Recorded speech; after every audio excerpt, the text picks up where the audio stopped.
to Audrey, and what is this? And actually cast detect magic to see if she can kind of discern what kind of magic. If that's surely this is magical. What kind of magic is it?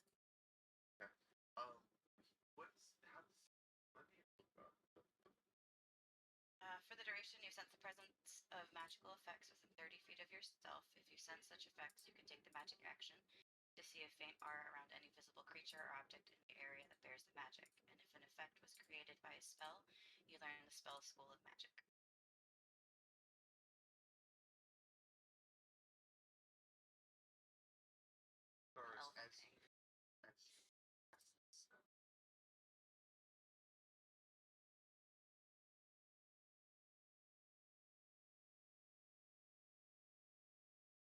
Oh. 20. Nice. Feel like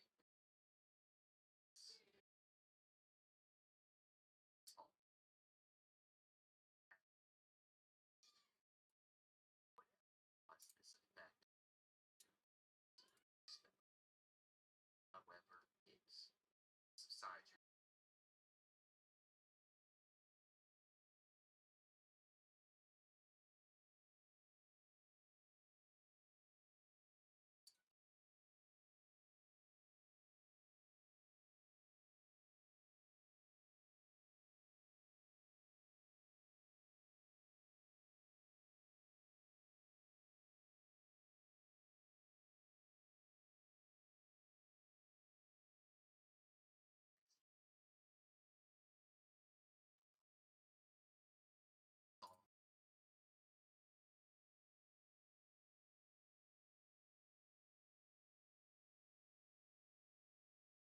Are you okay?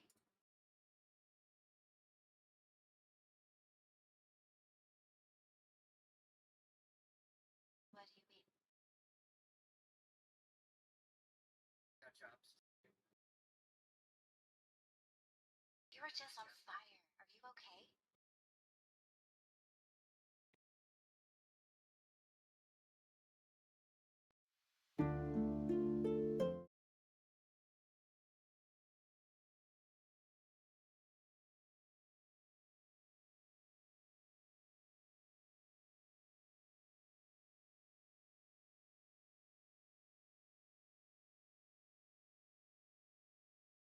See Aladri move to talk, but nothing comes out, and his mouth kind of warbles around, and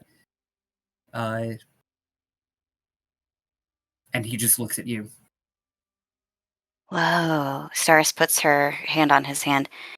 Can you not talk about it?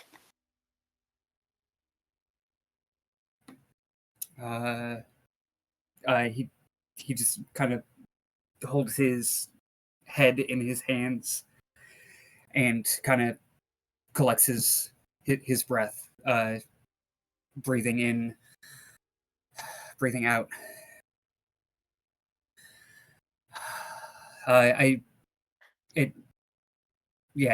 It looks like he's fighting off a panic attack. Okay. Okay.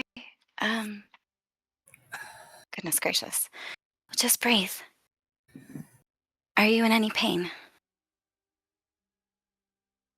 No. Not anything that I can't recover from. Okay. Is this? She just kind of gestures to him generally. This something you need help with?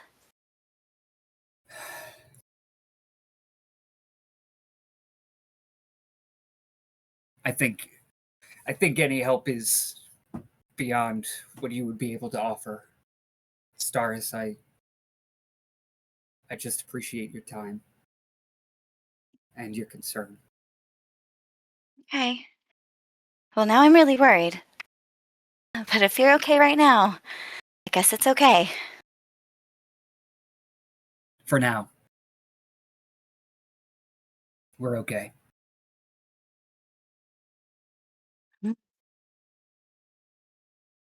Ours just stares at him for a second, like, concerned.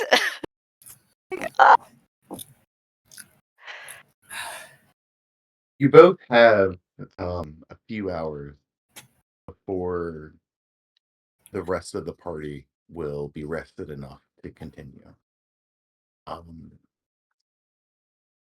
So you guys and right now you are you're all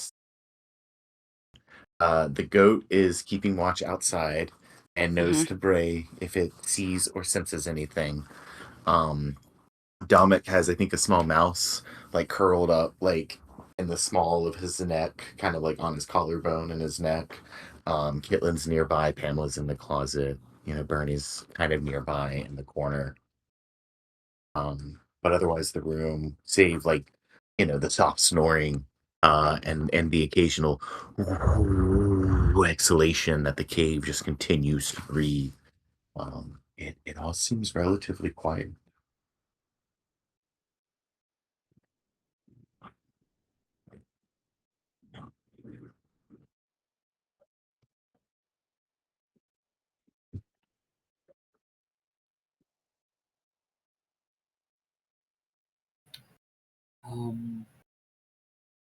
I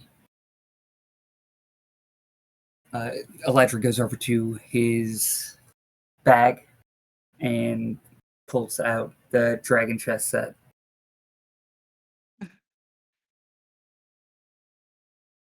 Oh, what's that? Oh, you were playing that with... Yeah, with Bernie. That's right. Seems to like it enough. Would you perchance be interested in learning? Sure, I'll give it a try.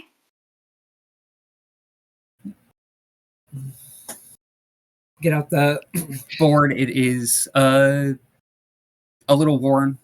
Some of the edges are kind of frayed and dented. It kind of opens with a hinge. And the hinge sticks a little bit.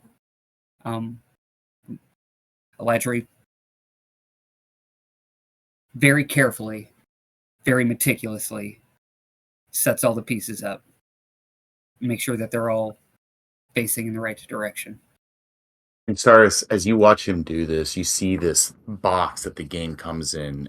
Like you said, it's like a latch and then a hinge that kind of sticks, and it's almost like spring loaded as part of the board. Like kind of sticks up higher than other parts of the board, and there's different levels to it. And as he places all the pieces at various points on the board, you can see that each one is hand carved. And just delicately made, but chipped in places. Some of the paint has chipped. You can see parts of them have maybe snapped off just from how well worn this old dragon chess set is. And Beautiful. Thank you. This was... Go ahead. Given to me before I left. It looks well loved. Who gave it to you? My old friend, Royce Hutch. I knew him in Tribor. He's a salty son of a bitch, but a decent a man as you'll ever find. Do good where there's good to be done. Sounds like my kind of people. And as Eladri teaches you how to play this game, Staris, go ahead and both of you make me an intelligence check. Eladri, you can add your proficiency to this. Is that an intelligence check? Intelligence, yes.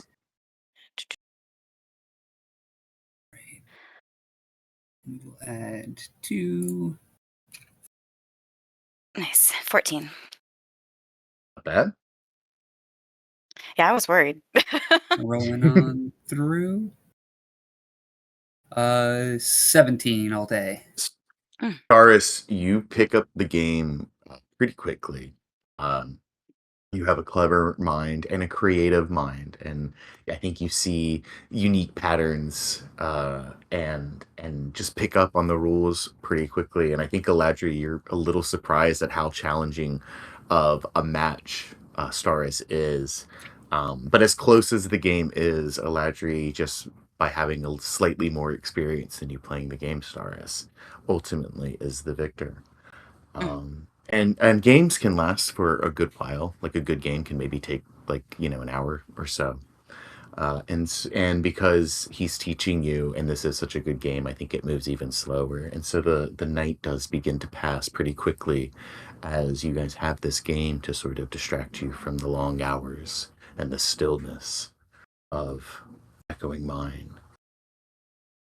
As the Thanks. game concludes, go ahead. Thanks for teaching me how to play. That was really fun. Staris, you were as a worthy opponent as anyone. Thank you for indulging me. Hitland, I know you're Anytime. asleep right now, but what is your goat's passive perception? Let me pull up the goat. Goat.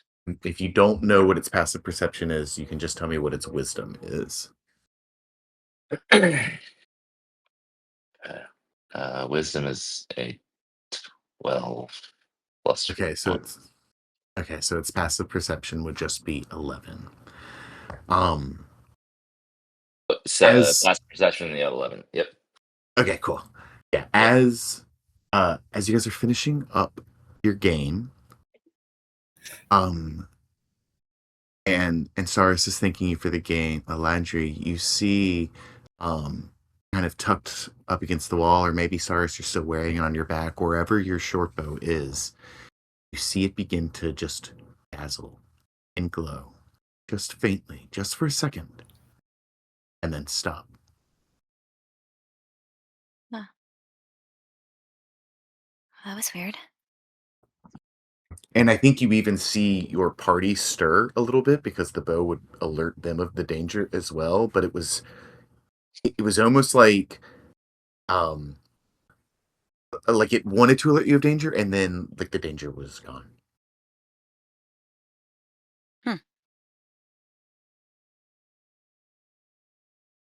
Seems we dodged something.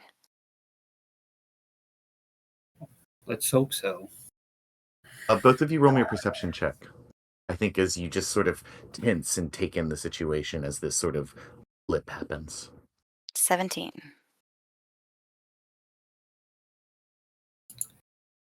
8. Staris, you hear a soft thud outside. Heard something. I guess Saris goes to the door to listen a little bit closer. Okay. Roll me another. No, we'll keep the same 17 perception check. As you listen a little bit closer, you hear this faintest sound of like what hears like footfalls like receding, and then you hear like the cave get really loud and they're gone. But as you get to the door to listen, you feel like you hear something moving away from you. I hope the goat's okay.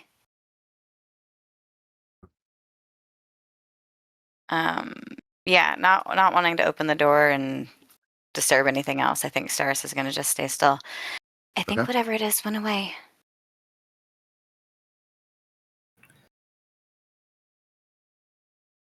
Well, it either went away because it's scared, or it went away because it wants friends. Different friends? Hopefully not bigger friends. Hopefully not angry friends.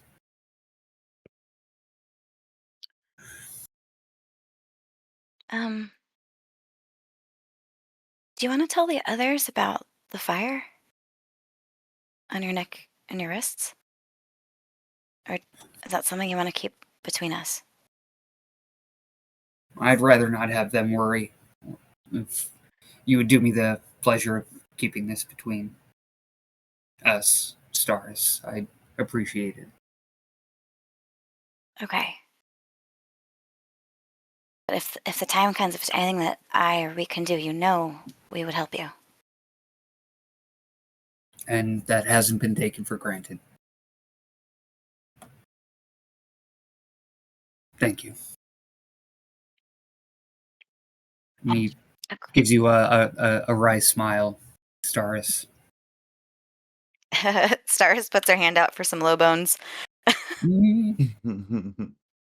Fist bump. Yeah, I'll acquiesce and meet your hand. Magic. The last couple of hours pass slowly, but uneventfully. Your bow has no more weird, glitchy moments. You hear no more mysterious thuds or footfalls outside. And slowly, eventually, the rest of your party begins to wake. It is somewhere between 3 or 4 a.m. Staris, you guess, based on your previous intuitions. The rest of you, who knows what time it is? You've been underground for almost a full 24 hours at this point.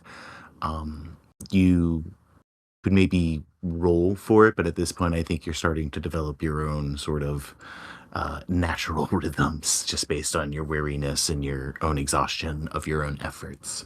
But slowly, one by one, you start to awake, and everybody may now complete a long rest.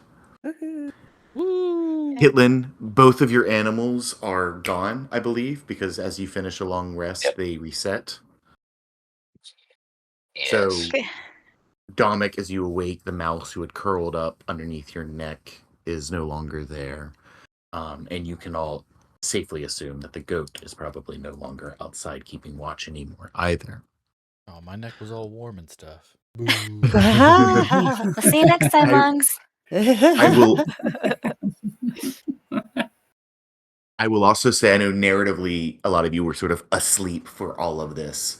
But a long rest does not necessarily mean you are asleep for the full 8 hours of the rest. So I will say, if any of you want to use this time to identify any items on your person or attune to any magical items you may have the ability to attune to, you can also do that in this sort of resolution of your long rest period as well. I don't remember if we had any other potions that we needed to identify. Anybody remember? You gave me something that I needed to attend to.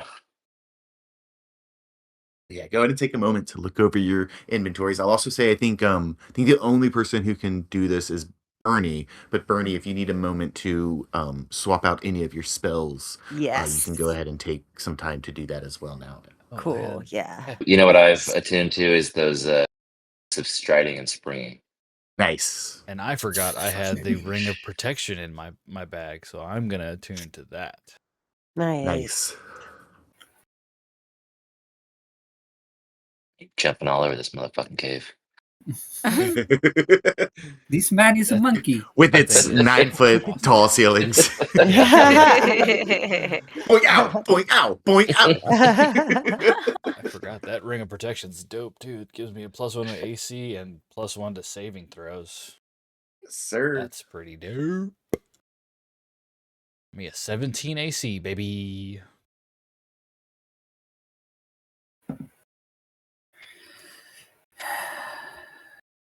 Yeah, we got all the Stars. potions. Well, Stars and Eladri, how was the night? We appreciate you watching over us while we slept. Not too bad. It seemed like something stopped by, but left us alone. Yeah, at some point in time, we weren't the only ones in this region of the caves. As always, best be careful. To be honest, with all the spider webs and everything like that and everything we've been dealing with, I don't know if we're ever alone in the caves. We should always be wary. Something is probably watching.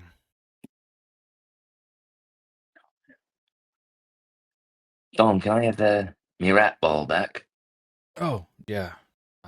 and I'll give the ball that's kind of just sitting in the nook of my neck where it kind of went back, and I just, oh yeah, here you go. And then can I check for the goat ball in the hallway? Sure, absolutely. As you open the door and look to where the goat was resting, you see a fuzzy ball there, but you also, Kitlin, see an arrow on the floor nearby. Like the goat was shot with an arrow? You get the sense that something like that probably happened. Really? And I guess when they die, they turn pretty back into freaking- balls. So that's canon now. Freaking lunch out of them. Is there blood on the arrow? Yeah, we'll say there's like dried blood, like all the way, like halfway up the shaft of this arrow. Oh, Any specialty to this arrow?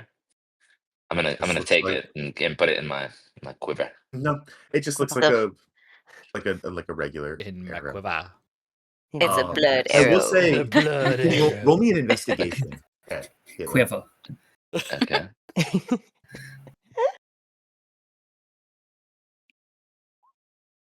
11. Yeah, just a normal arrow.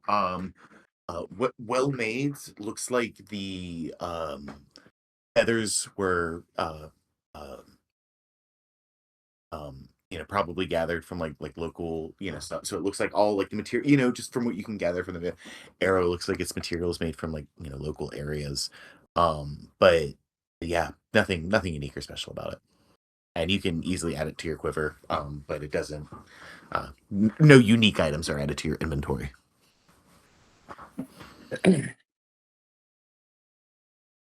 Right. Well, we shouldn't stay here much longer. I was thinking though, if you are interested, I would like to see if we could get the water flowing in the what's the little fireplace thing called? Where the forge was with the Yeah, big bellows. Fellows. I'd like to see if we could get that running before we go investigate this noise. But Who's wouldn't with me? getting it running again mean that the bellows would start up? And do we want that to happen?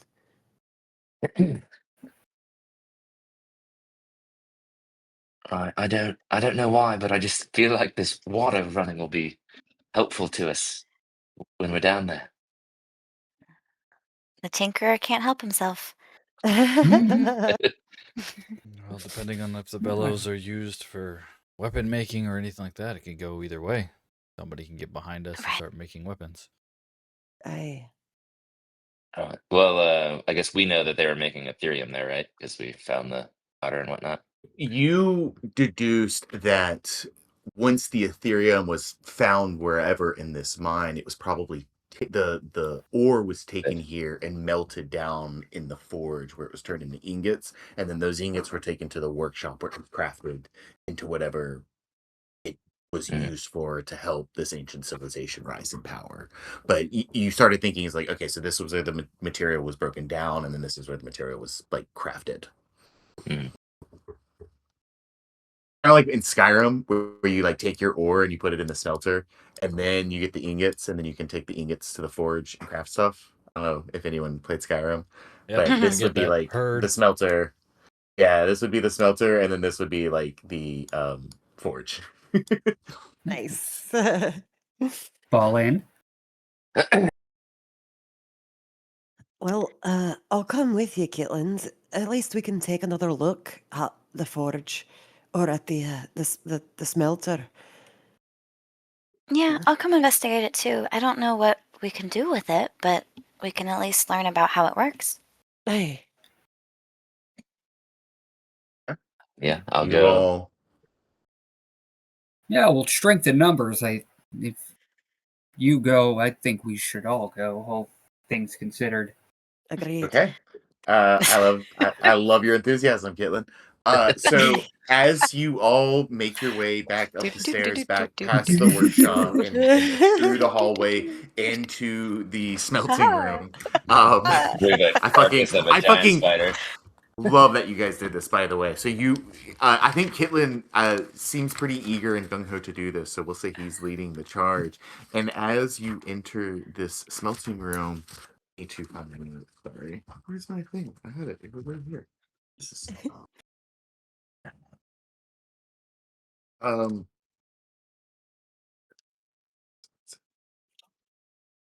Open my, where's my freaking map, you guys? This is so.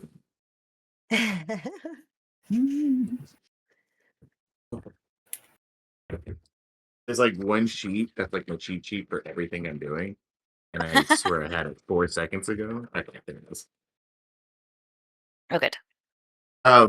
Kitlin, as you walk into the room, you you see this pale green light beginning to softly glow in the blast furnace as a skull wreathed in Oh. flame begins lifting in the air, Dice dite, cackling dice madly, dite, dice and dite. immediately falls limp back into the furnace. You're not fucking getting me again. Not with doing that shit again. Yeah. Oh, you've been through this. Okay, What so, she said? Yeah. Yeah. That's so funny. as you say that, yeah, and it starts to rise, and cackle begins its monologue. It's like, we're under attack, boys! Get! And it just immediately falls back. And like 3 of the zombies that weren't completely mutilated start to rise again, and then just slump back over and fall dead.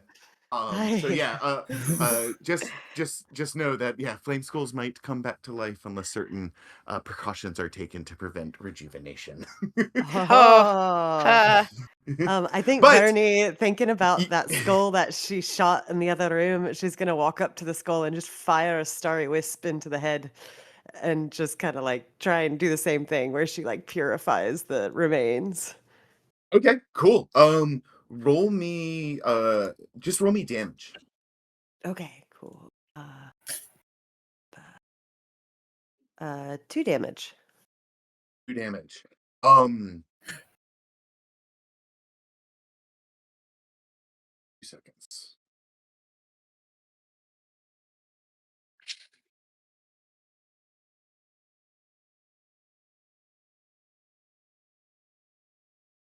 Not enough. It wakes up again.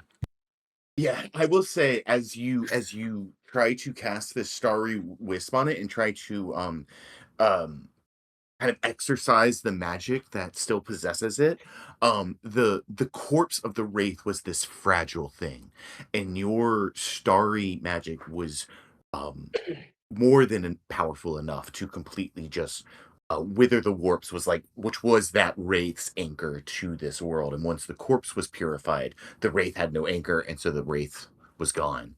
This skull, when you remember from those pages, this was part of like a ritual that Silas committed on himself so that he could stay behind to protect this thing even unto death.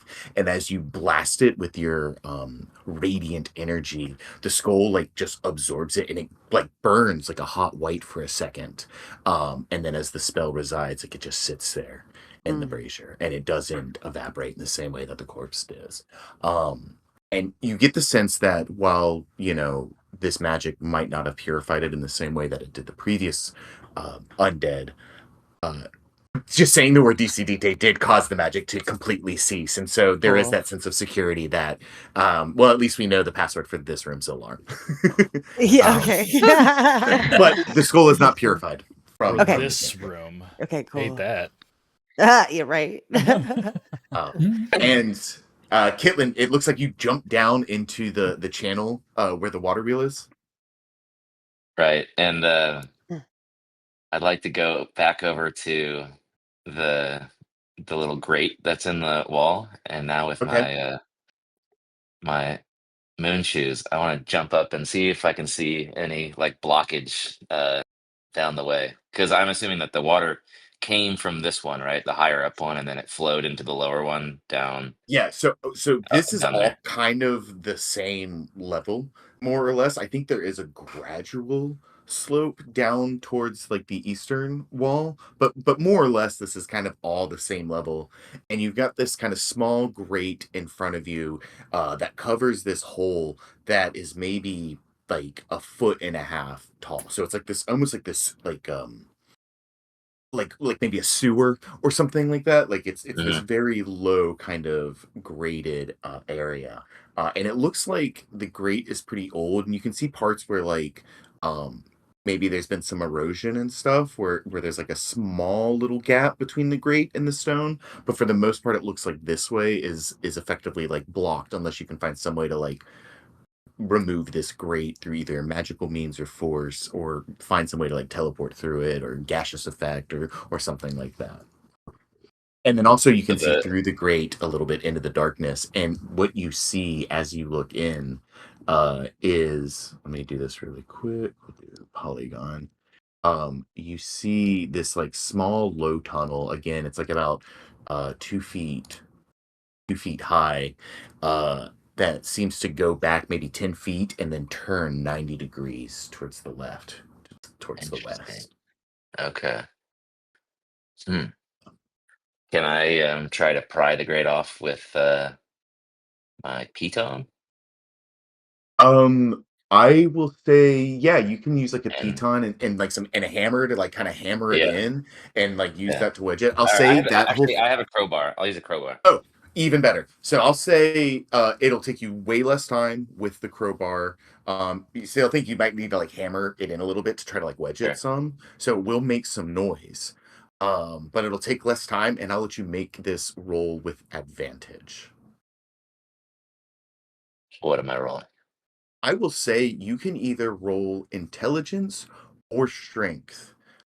Because it's either like brute forcing it or using, because the fact that you're using like a tool, and like trying to get like the right Yeah. fulcrum point, I'll allow you to either use strength or intelligence for this roll. And Physics. Yeah. right, exactly. Caitlin, I'll let you, because you're using a tool, I'll let you add your proficiency to it as well, and you can make this roll with advantage. Okay. So I'll be adding 2 to whatever this final thing is. Your DC is 15. There you go. Yeah. Uh, Nice. so yeah, +2.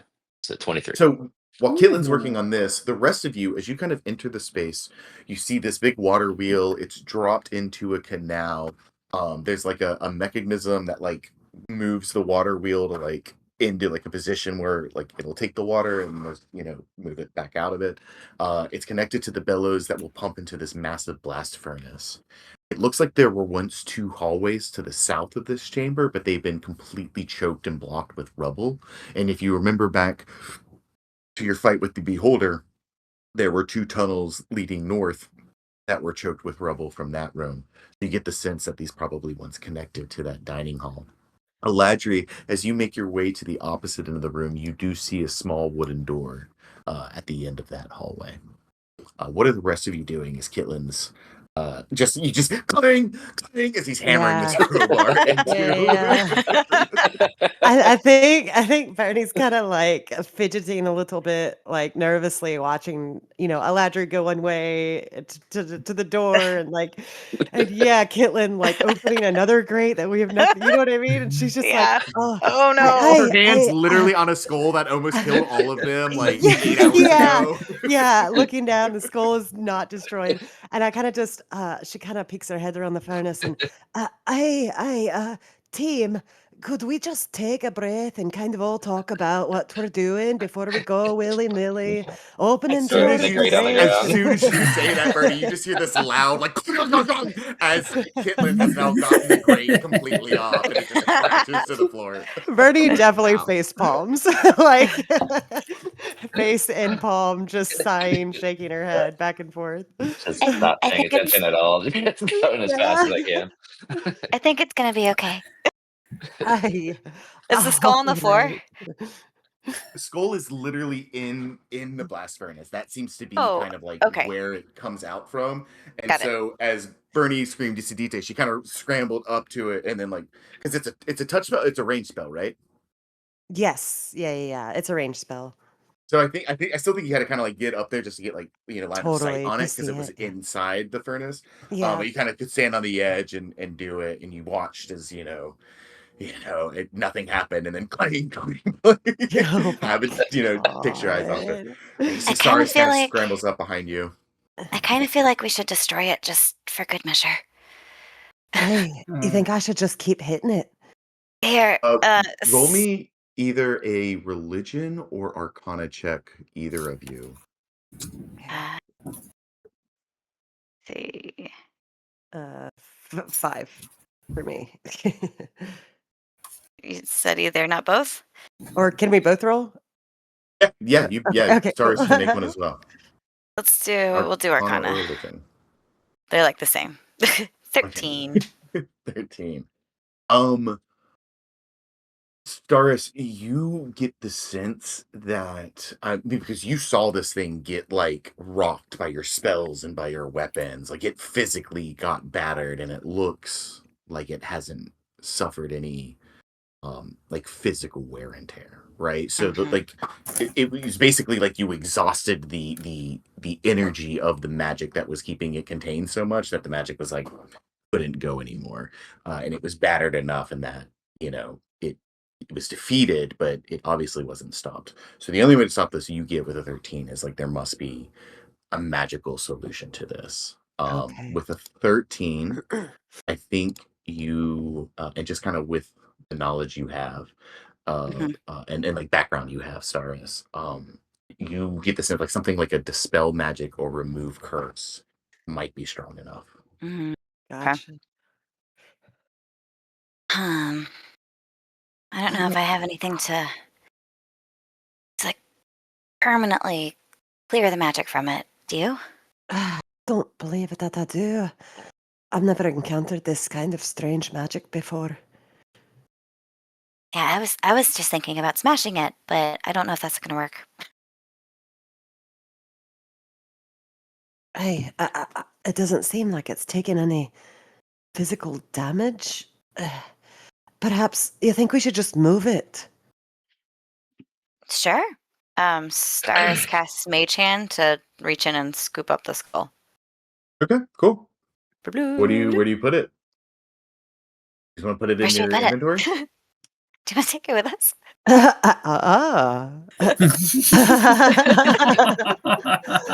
I mean, I wouldn't mind trying to understand it a little bit more. Maybe we should. Will it fit in your pack? Let's go. I mean, yeah. Like the size of the coconut. So. Sure, we can save it for later. see what comes of it. Surely, nothing bad. Yeah. Surely a cursed skull in our bag won't fight us in the arse. But I think we should take it. Stars, if you take it, please add 1 cursed human wizard skull to your inventory. Oh my god. Yes. Okay. Amazing. All right. We should bring that out at parties. Add item. Custom item. All right. Cursed wizard's skull. You got it. Jesus. As I'm undressing, I'm gonna say to Doris, right, you should write Disidite on his forehead in case he gets loose and someone else encounters him. Oh, that's a good idea. I feel like we should never I do have a pencil. to Abby when she says, take the cursed item. It's a great idea. Nothing bad could happen. We're going to try to purify it. It could be like that could happen? Positive consequences. Or science. No. You never know. Maybe DCDA or whatever doesn't work anywhere but here because it's associated with the room. So this could be horrible. Whatever. You know what? We'll find out. Let's find out because it almost murdered all of us before. It'll be fine. Don't worry about it. We'll find out together. Kitland, did you just say you were undressing to get your stealth bonus? We can purify it with the Ethereum. I'm getting down to my long johns and saying that as I'm just going to set my clothes to the side and I'm going to shoo Pamela off away from the waterway. So just get her out of the way a little bit. And I'm going to just start crawling in. Dominic's going to say, or maybe we can purify it with good intentions because this is a great idea. You're welcome to Oh. try. Stars hands it out to him. I have no good intentions, Stars. If you've seen me this whole time, I have no good intentions. Yes. So, Kitland, 2 questions. First question is, what is your armor class? Oh boy. Oh boy. It's what? 14. And what is your armor class when you don't have your armor equipped? Okay. Just have a cardigan. What? Yeah, armor? what's the AC on a sweater? Yeah, it's a cardigan, but thanks for noticing. Is it cashmere or?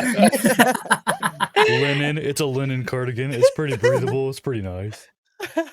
Where would I see that? I don't think I have any armor on. If you go to your inventory, it would say if you have Uh-huh. any armor, and if you have like leather armor or scale armor or hide armor. I have that would be- leather armor. Yeah. Yeah, unclick. So unclick it AC for me. 11. Yeah. 11. So I think if you're gonna go naked, I think you're gonna need to be unclicking that leather armor and taking the AC drop. How about can I just have my leather underneath my cardigan? Underneath my long johns? So not Like- naked then. Well, because my long johns are gray, or my long johns are the color of the of you know. But what's Uh, giving you the stealth benefit? Is it just like a gnome thing that you have? Yeah, it's stone camouflage. Oh, okay. So it's more of a yeah. flavor thing than Yeah, like yeah. actually mechanically needing to take your armor off. Got it. Yeah. Yeah. That's fine. No, you can just flip it as you. That's fine. That's fine. I just think it's funny to not Yeah, being yeah. paying attention and getting undressed. Okay. And crawling in, making a shit ton of noise. Hitlin just wants to get naked. Let him be. All Yeah. right? Jeez. There was an anime Dre and I watched for a little bit called Fairy Tale, and there was like a character that like Oh, yeah. throughout the episode would like Yeah. progressively have like less and less clothes on. Yes. Good times. That's a fun one. All right, sure, yeah, you get naked. What's every? So Stars is adding the skull to her pack. Dominic is suggesting that might not be a good idea. Elijah's helping Pamela get Correct. out of the canal. Kitlin is making a bunch of noise and taking all of his clothes off. Sounds about right. Okay, what do you guys That want to about do? sums it up. Well, after the skull has been added to the backpack, I think I'm going to probably go over with Eladri. And Eladri, do you think we should probably check this door and see if there's anything there? Kind of weary of anything coming back and biting us in the butt again. Yeah. Rather not fight a snake with 2 heads, if you know what I mean. We should I probably agree. follow the naked one and see where this leads before we see what's behind door number 2. Agreed. So is the grate now gone? We can all get in there, or is it just kind of small enough for him to get in there? I will say that it's big enough for you all to get in there, but it is going to be kind of a squeeze. Mhm. On top of that, Kitlin, you can see that this hallway is just choked with webbing, and you see small little black shapes just darting throughout the tunnels. So not just webbing, but spiders as well. So it is a pretty heavily infested tunnel. That being said, you could certainly try to crawl through it if you all wished. I'm happy Right. to help here, Kitlins, so that you can keep your clothes on. Maybe I should do a little bit of scouting ahead. Right. I mean, you could blast your wind down that tunnel, yeah?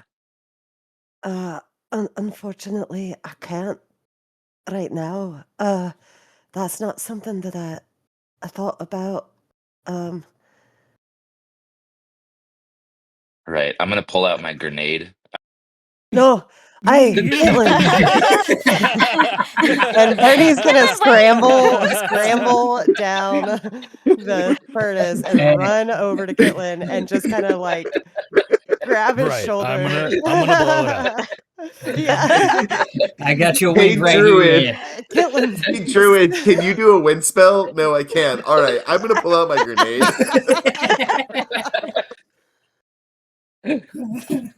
Wait, do you actually have a grenade? Yes, he Yeah, does. that's it. Oh, who gave it? The DM gave it Okay. to him. That's who Hold on, gave it to him. the DM gave him a web grenade, a grenade that makes more webbing. He didn't give him like Okay. But it's like fuel a infused. frag grenade.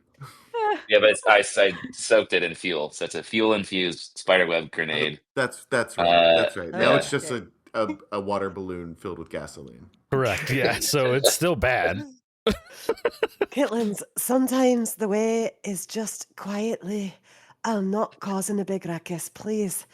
Just let me go ahead a bit and I'll report back in just a little while. And to be honest, as a spider. looking down this hole now, the rest of us, it's going to be tight squeeze, and if something happens, we're all going to be stuck. I don't know if any of us are going to be able to get in there. I agree. Let me see if there's at least anything worth it on the other side. Right, and remember, I'm just trying to get the water flowing, so if you see a blockage, I we'll can't. blast it to hell.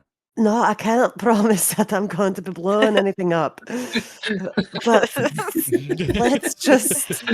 let's Come on. take a breath. Let's just set it on fire. It's going to be great. I'll be back. If I'm not back within 10 minutes, I'll be back. I'll be back. Thought you were going to go full Ace Ventura there. Yeah. Like, don't give an ultimatum. Please don't give an ultimatum.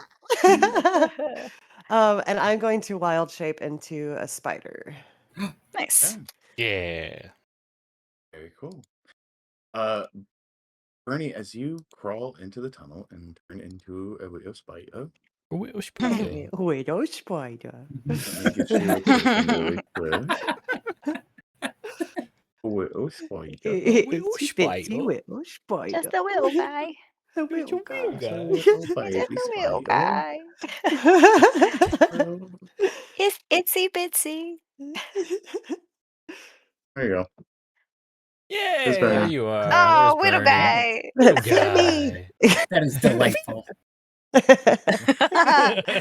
Little spider. I am your doom.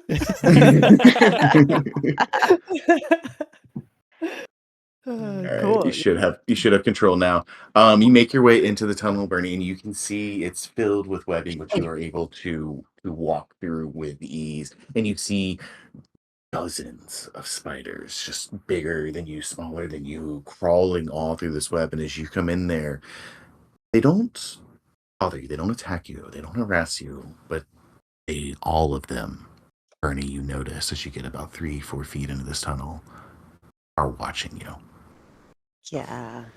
And as you make it to the 90-degree turn, let me go ahead and reveal not just the rest of the hallway, but you will say you make it to the end, and I'll reveal the room as well. Give me just a moment. What's wrong, guys? Are we not having fun? We're having a great time. So much fun. Having a I don't like these spiders. These spiders. And you know, rule number 1, never split the party. And then we constantly split the party. Always split the party. I know. How many ways can we split the party? Right. I'll go with you this Let's time. go down a tiny tunnel that only 2 of us can go down. Great idea. I think that's a good idea. Yeah. I think it's great. Yeah, it'll be fine. And then grabbing cursed skulls, whatever. Yeah. It's fine.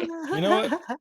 All these decisions are never going to bite us in the butt. It's fine. No. What's the worst that could happen? And that's 3 okay. letters. Cool. It's a little weird because I realized I was showing you maybe I see some a water. little too much. Cool. See some Okay. Some water. Let's go in the opposite direction. It's fine. Here, I'm gonna clean this up. Give me 2 seconds.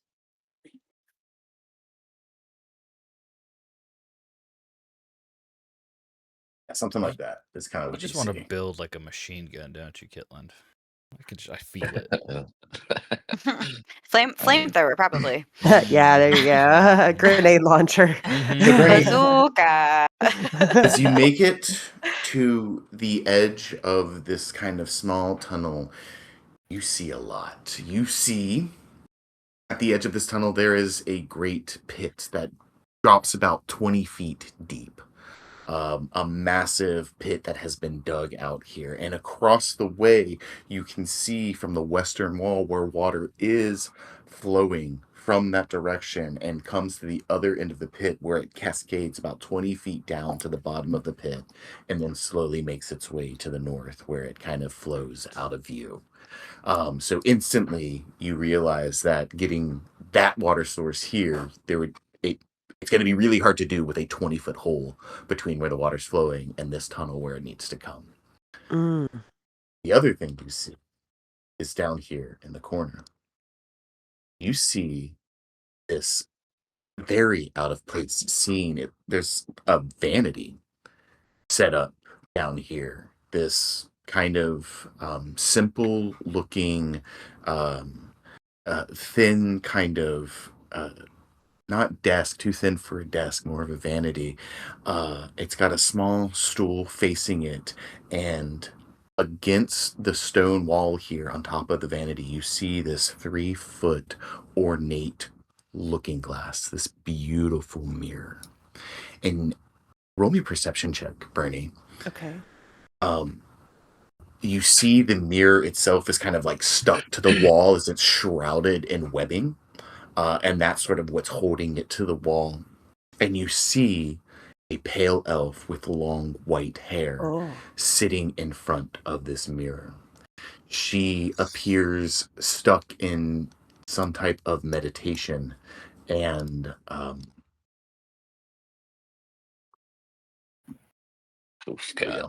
she appears lost in meditation, and you see all these incense kind of burning around her. You see these like vials around her.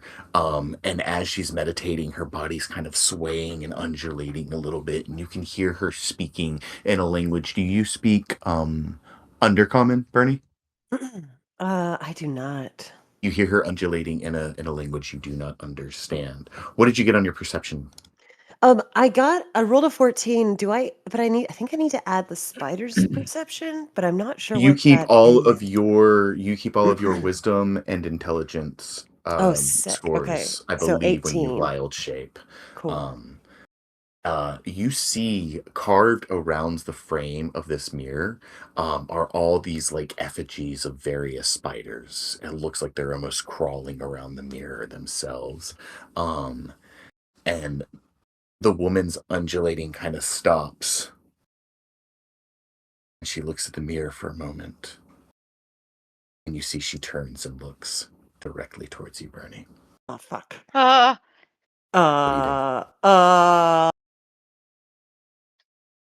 Okay, I'm going to run back into the like safety of the like hole or whatever. Like Mm-hmm. run back this way. Mm-hmm.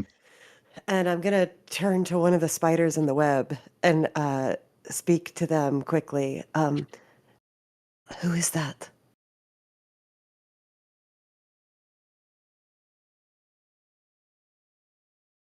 The spider kind of like recoils from you, takes a step back, Bernie, and then it almost like finds its resolve and then steps forward. And it speaks to you and it says, "You know who I am. We've met before. We've spoken before. I know you and your friends are here. I think it's time we stop dancing around one another and finally end this." You're her. You're the spider queen, the pale elf. Give me too much credit, my dear. I'm just her servant. My name is Mother Malice. Come, find me in this chamber. There should be a hallway from the bellows that'll take you directly to me. I And believe what we do have you- much to discuss. What are your intentions, though, before I come to you? Well, I think that entirely depends on you and your friends, my dear. All right, we'll come to parley. But be warned, you try and hurt anyone. Uh, there's a lot of us, and we're not scared of you. What is it you threaten me with? Harm? Death? I am not afraid to die. I have fulfilled my purpose. You need not fear me.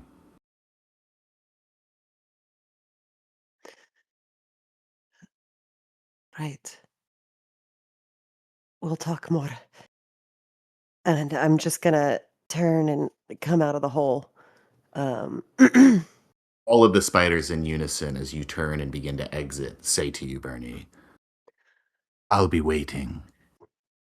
And it just like echoes through this hall. Kitlin, standing at the edge, you kind of hear like a weird squeaking sound of like several spiders kind of like making the shrill noise all at once. But to you, Bernie, it just like shakes you.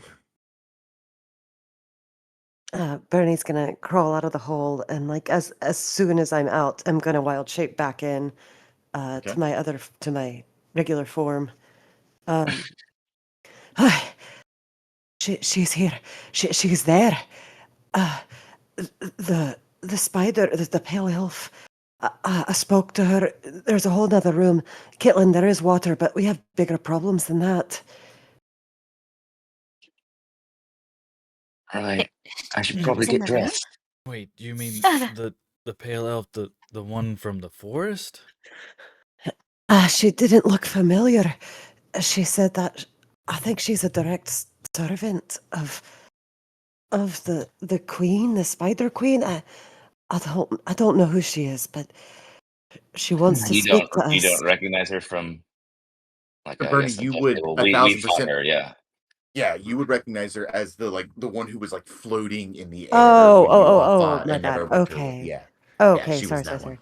Okay, then scratch that. Yeah, she just kind of reiterates that. Then, it was the same elf from the woods, but she's here now. Well, that would make sense why we fought that other elf. That was from there, the assassin one. Which leads me to believe that the sister or the other female one is here somewhere. She was an Oh, archer, Was she and not? she had a spider beast companion. Yeah, hmm That's probably true. that means that one's probably somewhere around here. All right. Did she say anything about us killing her friends? She didn't say anything really, except that she wants to speak with us, and she's tired. She said of playing games. If we go through the door over there, we can be in the same room as her. She was in front of this strange vanity.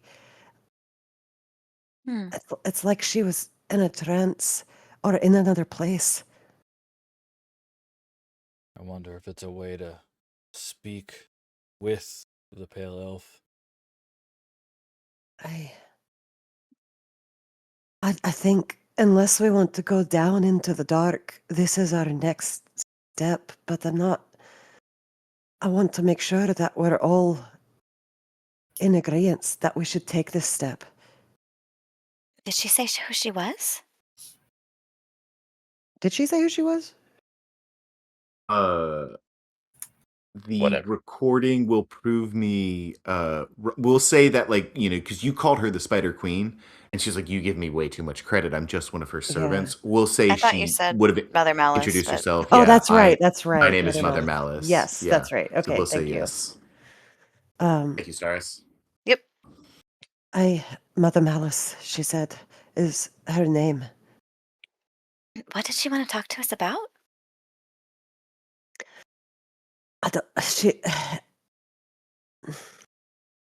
I'm not quite sure. I think that she said that what she came to do has already been accomplished. Roll me an insight check, Bernie. Okay.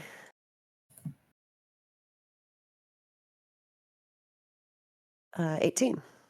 Awesome. Okay, so you guys have successfully deduced that all four of the drow at one point we're using this as a base of operation. You eliminated one in the Neverwinter Woods. You've killed another one. There's 2 left, the 2 female. You know where Mother Malice is.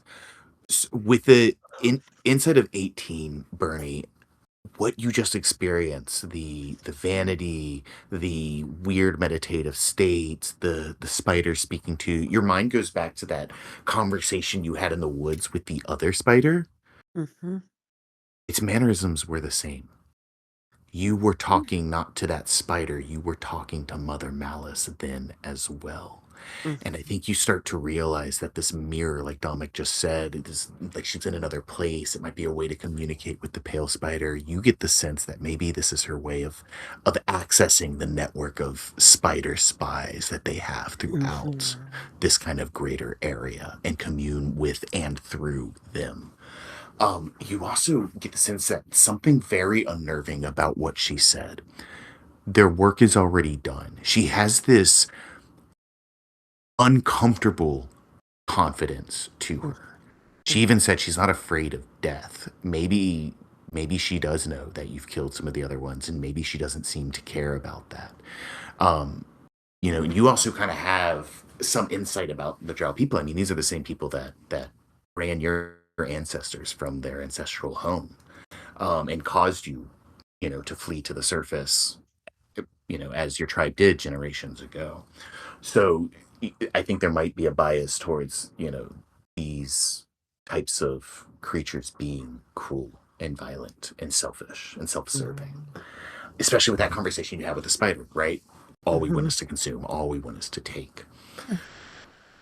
So within 18, and those words specifically, there's this sinking feeling that whatever the goblins thought they could get from here, whatever Ierno thought he could get from here, the Drow have had it for a long time, and when she says the words, our work is already done, you get this sinking feeling like you are way too late for something very important.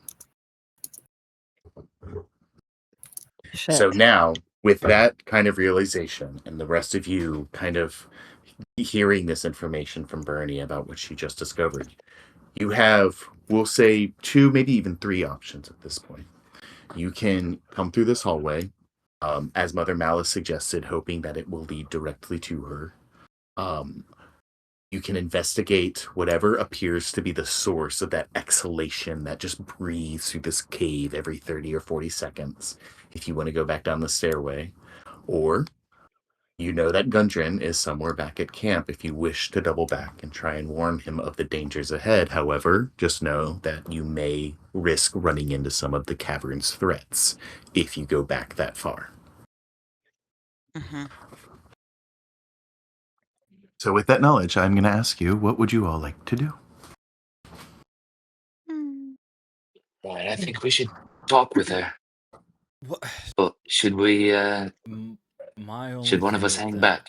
The only thing with that is, what are we going to gain from talking to her? Oh, She's already done what she's done. We have nothing that she's going to give us that we can ascertain. The only thing we're doing is putting ourselves in danger. Well, we can Aye, find that's out true.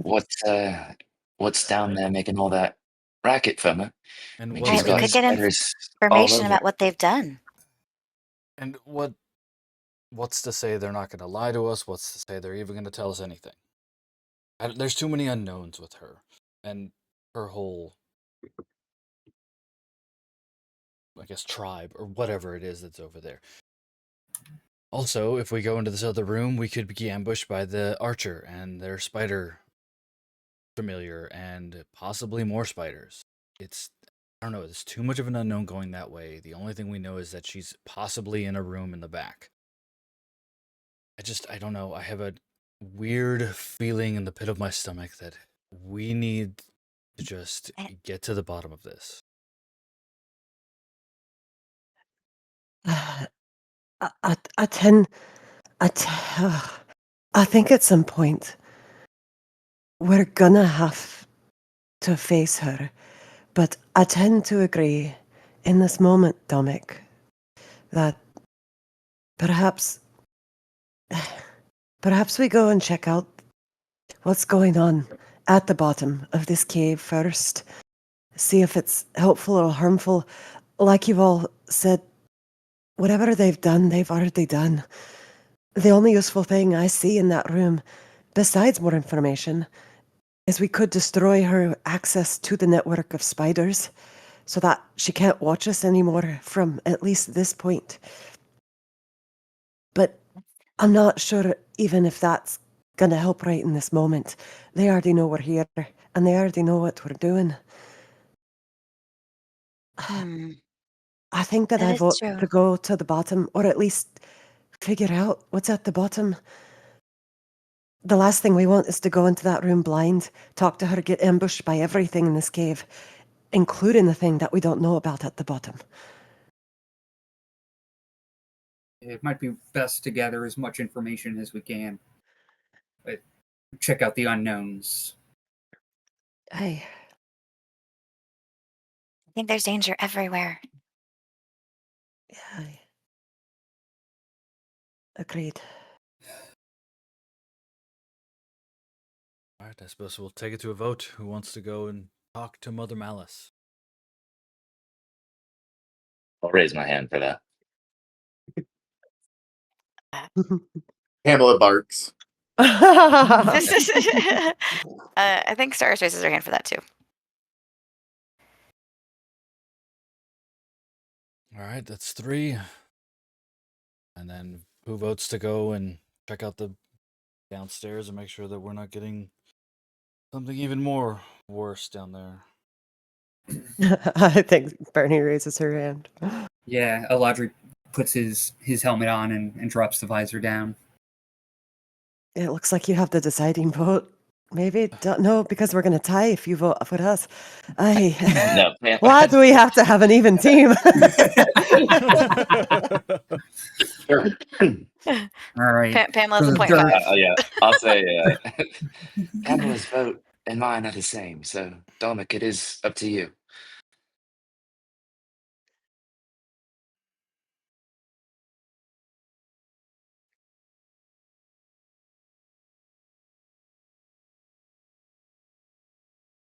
Dominic, are you thinking really hard, or did we lose you? No, Domic's. I guess he's rubbing his brow and he's just thinking. Dominic froze. He's just trying to think of all of the contingencies, and his brain is going into soldier mode. He's just kind of okay. Yeah.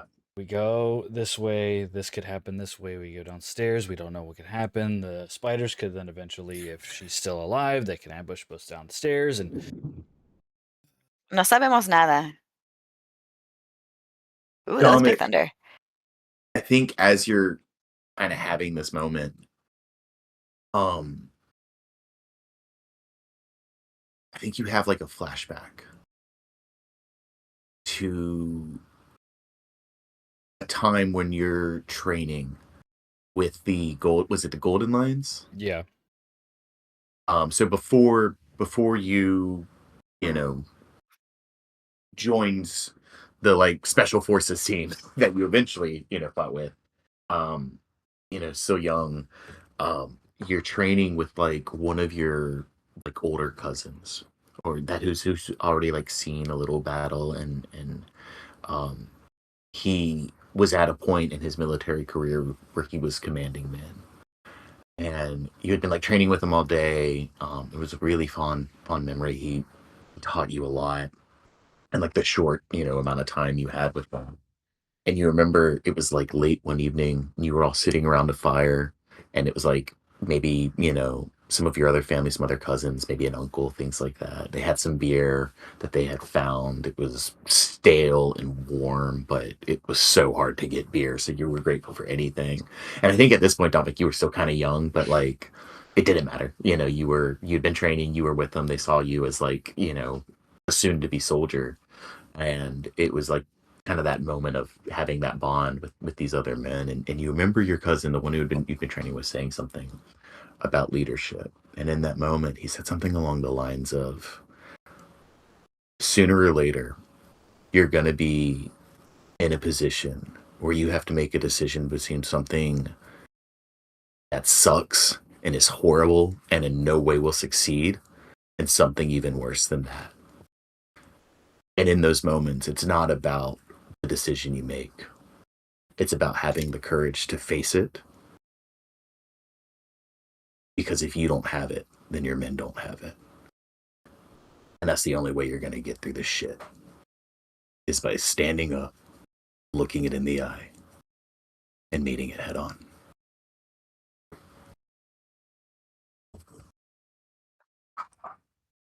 And you kind of come back as like you realize your whole party is looking to you to make the deciding choice. Okay.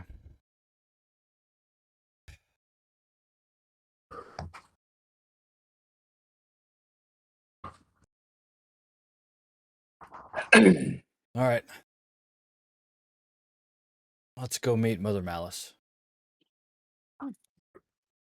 All right. Yep. I'll flip the visor back up.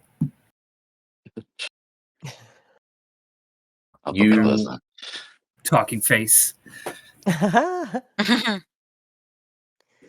Open the door to the adjacent room, or as you get ready to open the door to the adjacent room, go ahead and give me a marching order, please. Dominic will be up front. Okay. I'll take Who's the behind? rear. All right. Yeah. I'll be in the very, well, I guess if you're in the backpack, I'll be second to last, and I'll be mounted on What? Pamela. There you go. I like that. Nick! No, you go ahead. You go ahead. You go ahead. After you, Nazri. Just Bernie, don't can dance. can I go behind you, Bernie? Yeah. Or do you really want to be last? I Just because think- I'm No, gonna you can go behind. dip out and shoot some arrows through that little thing. Cool. Cool. All right. So, Dominic, as you open the door across the hallway, as Mother Malice said, this was the quickest way to her, if she can be trusted. You find yourself in what appears to be another bunk room. You see a medium-sized room with old stone bunks lining the walls of what you would actually probably call a barracks, Dominic. This room is lit and heated by a glowing iron brazier in the middle of the room. We'll actually say, I'm going to scratch that and say that the coals that are in this brazier have long since gone out and are now cool. And yeah, other than that, this room is relatively empty. You see that one or two of the bunks appear kind of messy, like they've been used at least in the past few days, maybe not recently. And you see maybe like a few arrows. You see like a dagger. You see like a pouch, like a coin pouch on one of the on the floor near one of the beds. Some clothes, some pretty mundane items just around the room. And you get the sense that one or some of the drow probably bunked here occasionally. But it is currently empty. Okay. And another door is at the other end of this room. I think Dominic's gonna kind of just make his way over to the other door and kind of listen in. See if he hears anything. Roll me a perception check. I'm not able to move my character icon, by the way. Oh, sorry. That's because No I deleted worries. it when you turn into a spoiler. Spoiler. There you go. You should be getting that, Bernie. Cool, thanks. Now, if that rolled or not, I don't think it did. Oh man, no, you're not gonna roll for me. Cool.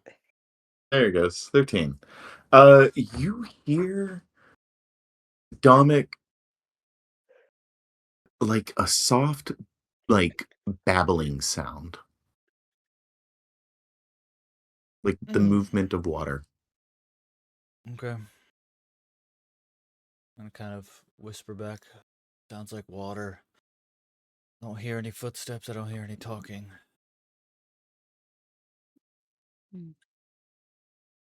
That would make sense. There was that water running in there. Right. Well, let's continue on, and I'm gonna kind of check the door and slowly push it open. Okay. I'm gonna go ahead and Hold on. reveal. Yep. What you got? I just want to tuck in the in this corner over here. Okay. Dominic, do you have dark vision? I do.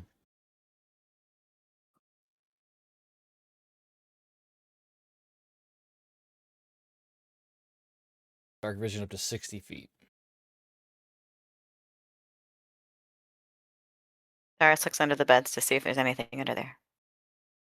Stars, yeah, like I said, there's a dagger, there's a few arrows, pretty mundane items. If you wanted to add another dagger to your inventory, you could. You would also find the pouch that has 2 seconds. 18 gold pieces in it. Holy shit. Nice.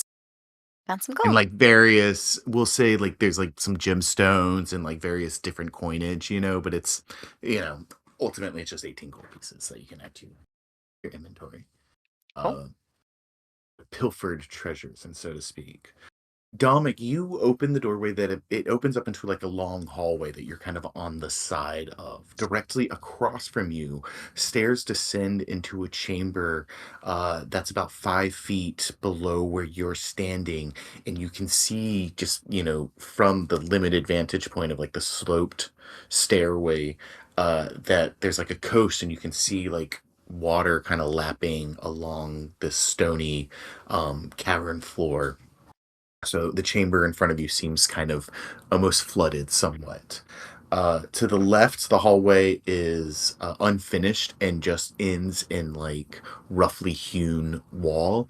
And to the right, the hallway continues about 10, 15 more feet before it ascends up some stone stairs to another hallway that it dead ends to the left and to the right. You can't really see beyond just the end of that hallway where it forks to the left and the right, but based on Bernie's description, you could surmise that that hallway would lead to the room where Bernie saw Mother Malice. Looks like we have a brook or something on the other end, maybe a flooded chamber right in front of us, and to the right, probably where Mother Malice is.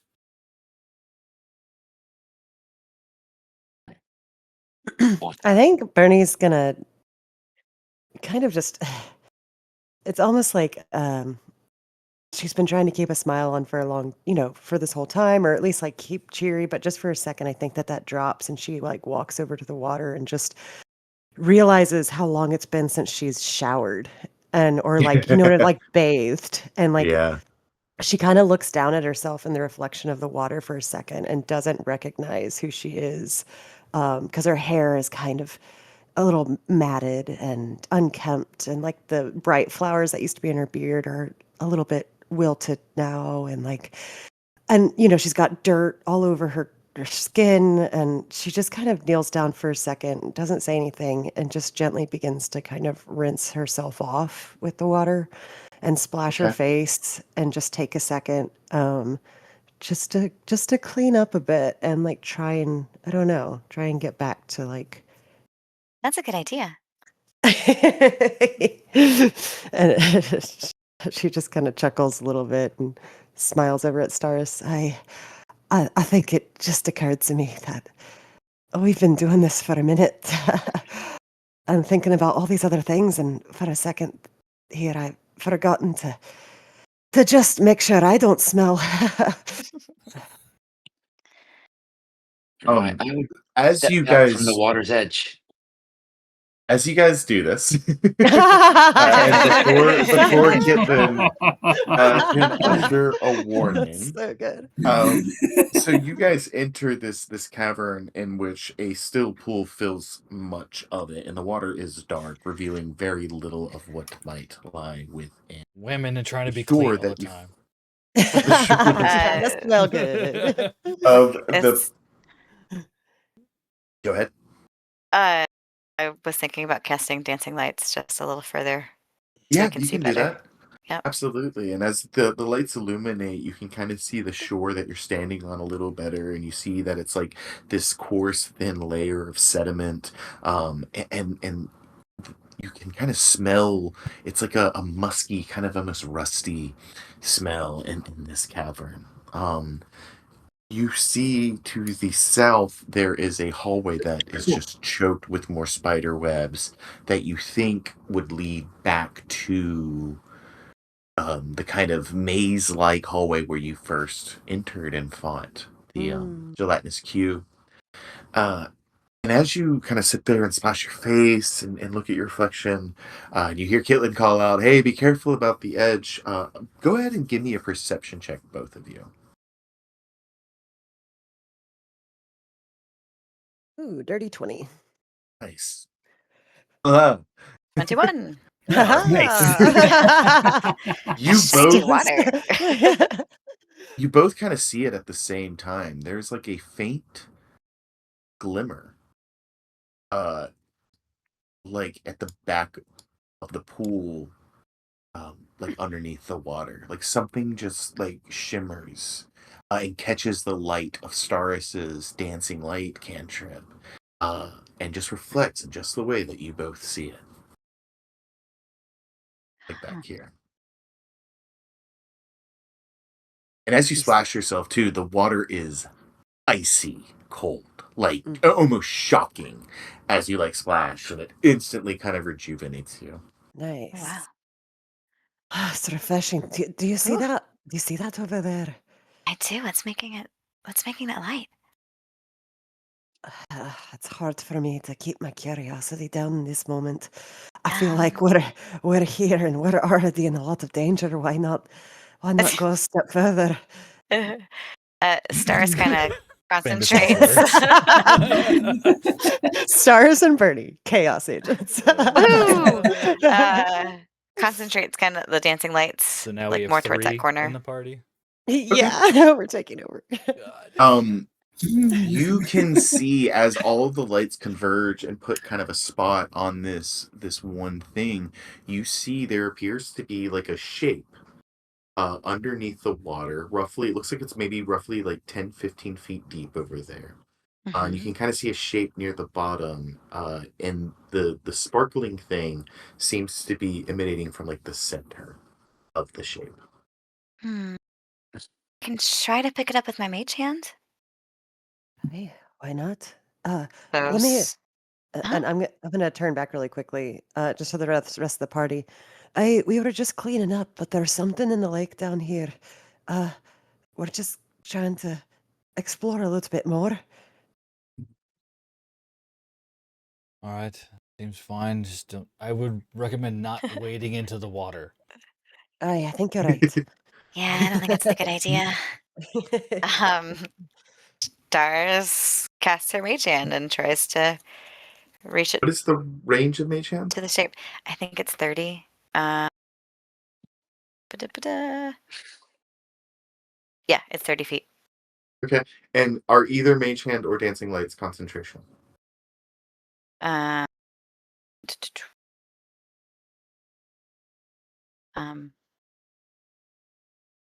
Dancing lights is, mage hand is not. Okay, cool. Then I think you're good. So as you cast the Mage Hand and extend it to like the full range of its reach, you feel like it just begins to make it to where this lump is, and you kind of have to like wade, I think, like a foot or two into the shore of the water where it's up to your ankles, as even with your lights trying to glow on it, and from the distortion of the water, hard to get it just right. It's like trying to use a Mm-hmm. claw grabber through water to pick up a seashell. Um, but after a minute or two, you feel the mage hand grab something as it begins to pull, and you call it back. You feel some slight resistance as the murky form seems to be latched onto it, but eventually that resistance is gone, and your mage hand begins floating back to you. And as it Okay. comes out of the water, Ernie and Stars, you see in the palm of the mage hand is this beautiful, ornate brooch that is in the shape of a flower and has this beautiful gemstone like right in the center of it. And the hand floats to you, Cyrus, and you have this gorgeous item that shimmers with an elegant, almost astral like kind of sheen to it. You can tell by looking at it; it's very valuable. Gorgeous. Hey, that's didn't Gundren say that Tharden really liked gems? Oh, yeah. Do you think there was anything else down there? I can try to see. Does it look like we So- got everything, or is there? You see like the dark kind of shape still from just sitting at the bottom from the glow, Can I- but there's nothing that's like twinkling or catching your eye quite like this thing did. Can I Mhm. plunge dancing lights into the water? Sure. Okay. Yeah, let's do that. 'Cause that's As at they 120 feet. descend into Let's the do water, two up, and 2 down. Yeah. okay, Nice. 2 of them submerge into the water, and the light is heavily diffused just from like the darkness Mhm. of this water. But as they get closer to this thing and illuminate it, you see it is like a skeletal form. You kind of see like the silhouette of like a rib cage and like a skull. And so this whatever this is, this has been here for a very long time. Oh my word, Bernie. There are remains down there. What kind of remains? Can you Sarah tell? starts pulling starts pulling out what we can find, I Ca- guess. Can you grab a skull? See. Yeah, I'll say you can. Okay. It takes some effort to squeeze it off of the neck, and I'll say like a few mage hands probably like actually fizzle out because you can only carry I think 5 pounds of weight. 10 pounds. So okay, so as soon as it like puts 10 pounds of pressure, it like gives out and like the mage hand like goes away and you have to like try it again, and it's getting like a little looser each time, and then eventually it can kind of pop before hitting that limit. And so by the Come on, third hands. or fourth mage hand, you finally are able to get this. You got skull. this. Aye, that's perfect. Let's have a So chat. later on, you can't mage hand try and rip someone's head off. Right, yeah, no. Just 10 pounds. Just 10 pounds. Just pull some nose hairs. OP, Yeah. There you go. OP cantrip. My God. Oh my God. And yeah, just an old school. Cool. You can see where like the water has caused like parts of it to have like like it's made porous from like where the water has eroded parts of it, and it's got kind of like lake goop stuck to it in parts, and it's kind of like colored, right? Like it's got like this like dark grit all over it, giving it this like almost like it's been like stained, like tea stained, as you pull it out of the water. Okay. I wonder if there's anything down there that isn't bone. Maybe a belt or a sword or something. I don't know. We do have this jewel. That looks mighty fine. You can feel as you palm the jewel, this brooch, Stardust, you can feel a strong magical energy from this item. Mm. This item does have some magical properties to it, which have yet to be identified. Maybe Dominic can identify this for us. Aye, let's take this back to the group. Maybe Okay. let's go into that bedroom. Cool. Yeah, I'm gonna take the skull back into the room Yep. and just kind of report what we found, basically. We found things. A dead guy and some jewelry. Yeah. I It's was pretty. thinking if we're looking for information, I could perhaps have a little chat with whoever this poor fellow was. Oh. I think that's a great idea. Dominic, we found this. Do you think you could identify it? And she pulls out the brooch. Oh, yeah, I mean, it's quite beautiful. Yeah, I can sit and give us some time. I mean, Mother Malice is just kind of hanging out, so I suppose we can take our time to get up there.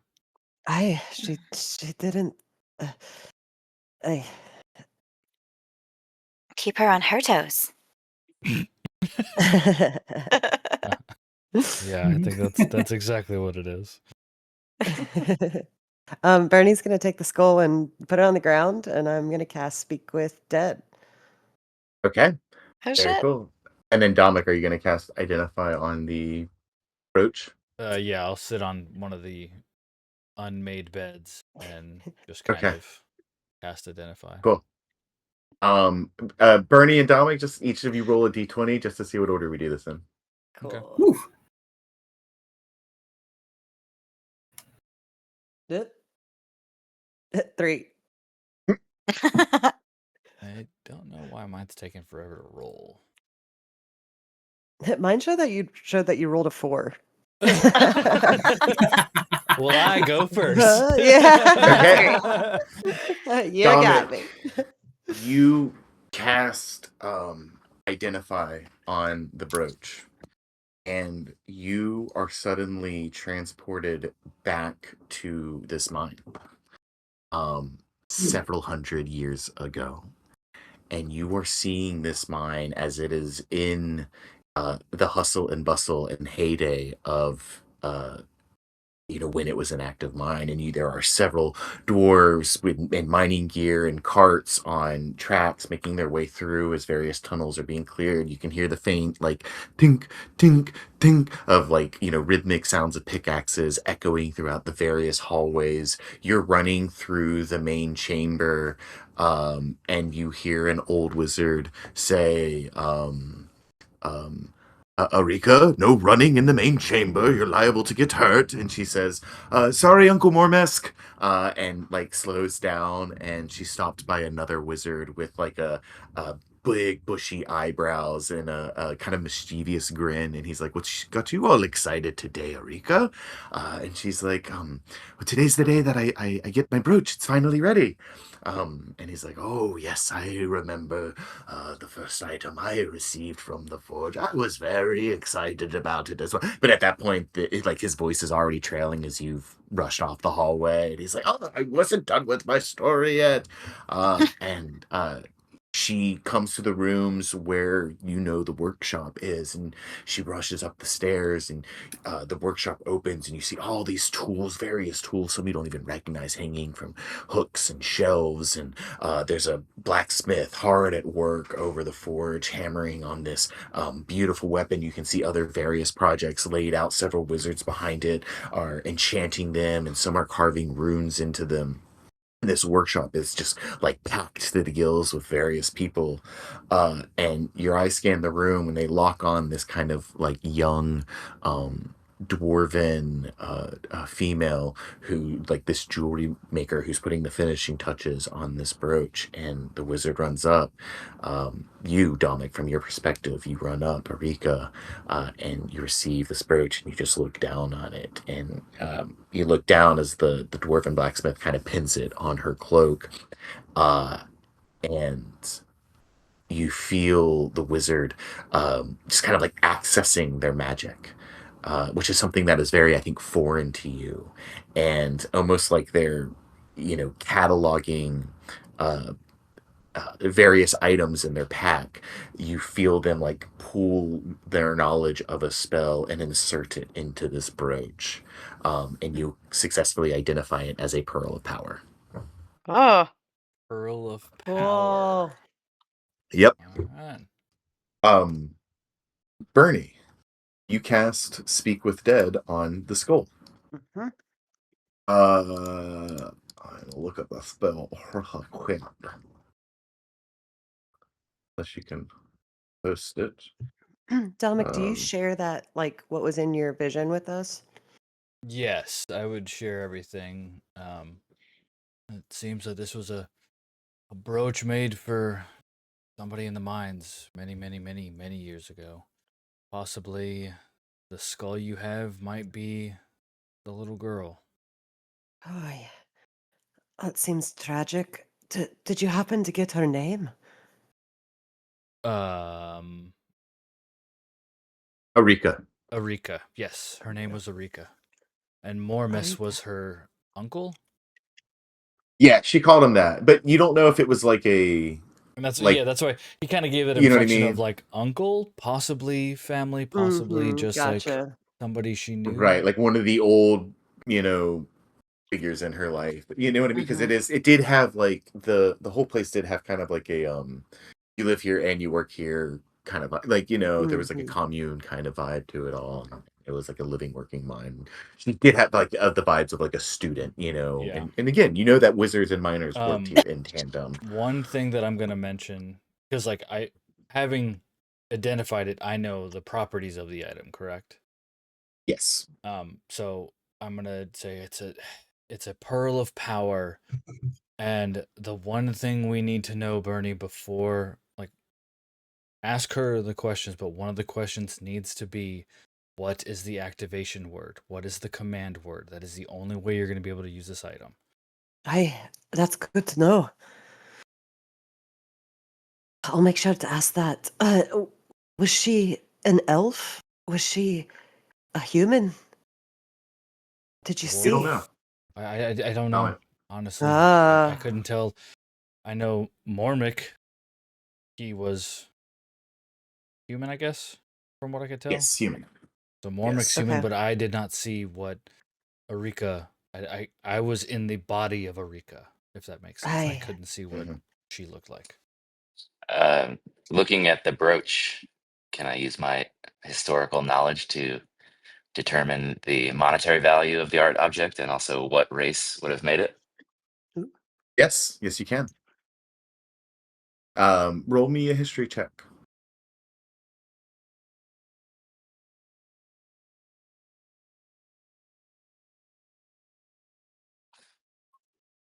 It's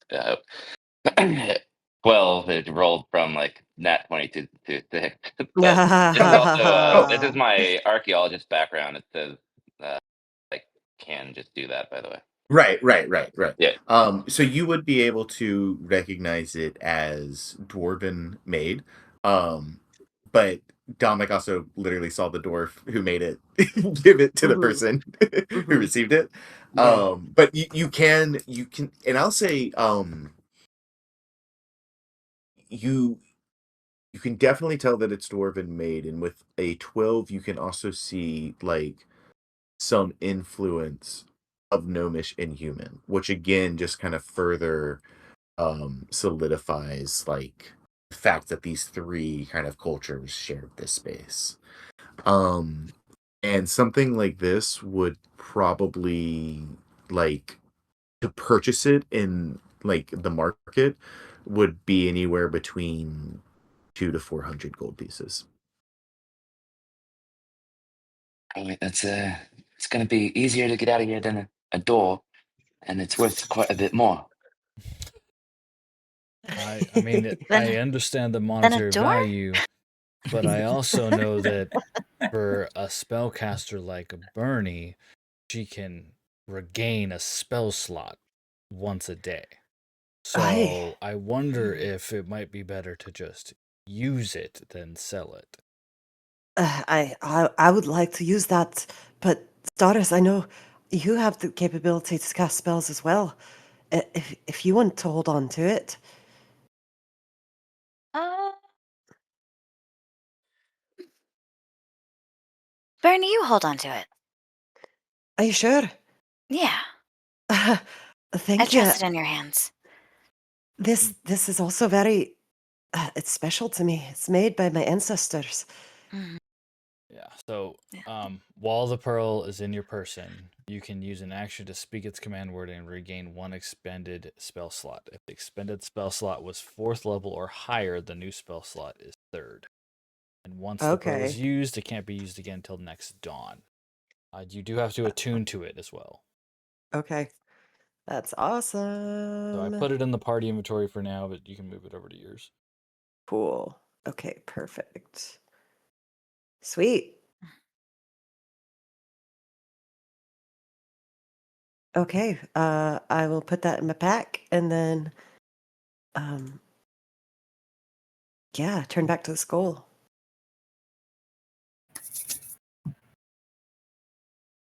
Okay. And yeah, you cast the Speak with Dead spell on it, and as the spell resolves, the what does that look like, Bernie? Yeah, I think similarly, you guys have seen this before now, but she kind of places a hand on the skull, and that green energy starts to rotate around it and light up the ground around it in a circle. And then I think the eyes of the skull just glow green for a second as it, like the spell essentially turns it on. And is the skull just like sitting on one of the bunks? Yeah.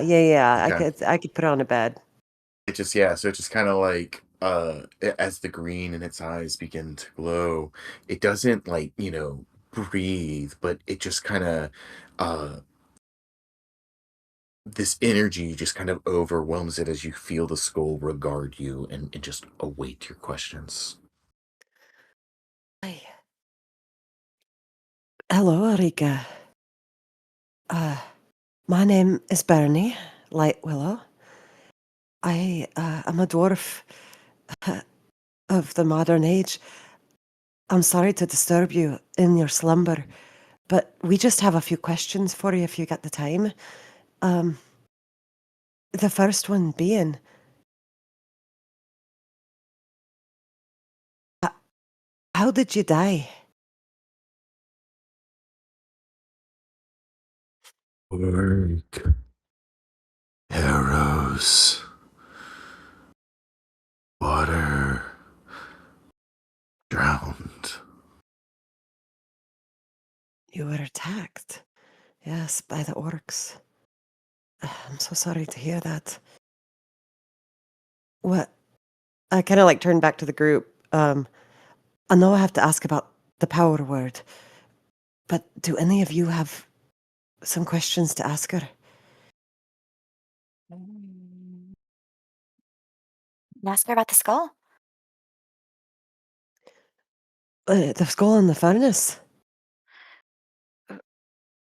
Yeah, if there's a way to purify it or destroy it. Hey. All right. I'm gonna turn back to Hold on, I Erika. will say before you ask Yeah. that, Staris, you did glean that information earlier. You did Oh, glean that a remove curse or remove. Okay, gotcha. I thought magical um means when it got it. is Okay, remove curse or dispel magic would probably Cool. yeah. okay, Yeah, got it. that's right. That's right. Okay. Never Um, mind. where where were the drow involved in the attack that harmed this workplace? No. Orcs, goblins, trolls, bugbears, humans, dwarves, gnomes, no drow, elves, never involved. I see. And I get to ask 5 questions, right? Yep, you've asked two. Okay, perfect. All right, Arika. What's at the bottom of this cave that's breathing heavily?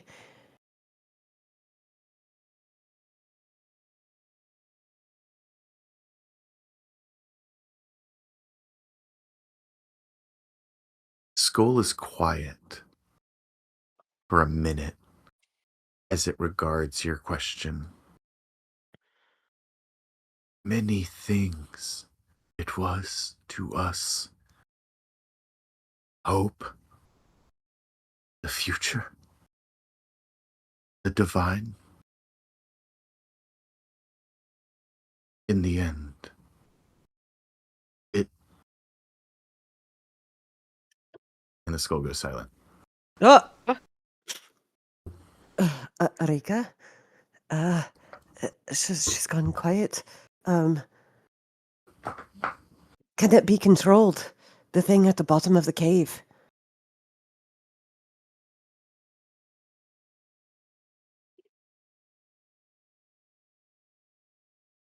We didn't seek to control. We thought it was a gift. It was a gift. It was a gift. Oh gosh. It was a gift. Is it Ethereum? Right.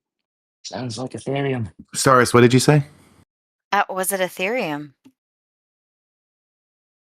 We called it that, yes. Wait, was that the fifth question? No. Yes, it was. And the No, wait, And wait, the wait, wait, spell wait, wait, ends. wait. No, no, no, No! no. I asked Bernie. Wait. Okay, I I was asked about to okay, say, I don't. Skull. I think only I Yeah. can speak to It's it. like, too. whisper, is it Ethereum? Right, yeah. Okay, cool. Awesome. I kinda yeah. Rewind really quick. um, I kind of look to Stardust and like give a shrug. I wish I could ask more. I wish I could talk to her more. All right then. Well, thank you for your time. Can you let me know what's the power word for this brooch that was on you? It was a gift. She repeats. Uh, It's uh, a beat. And then she says, Hatch.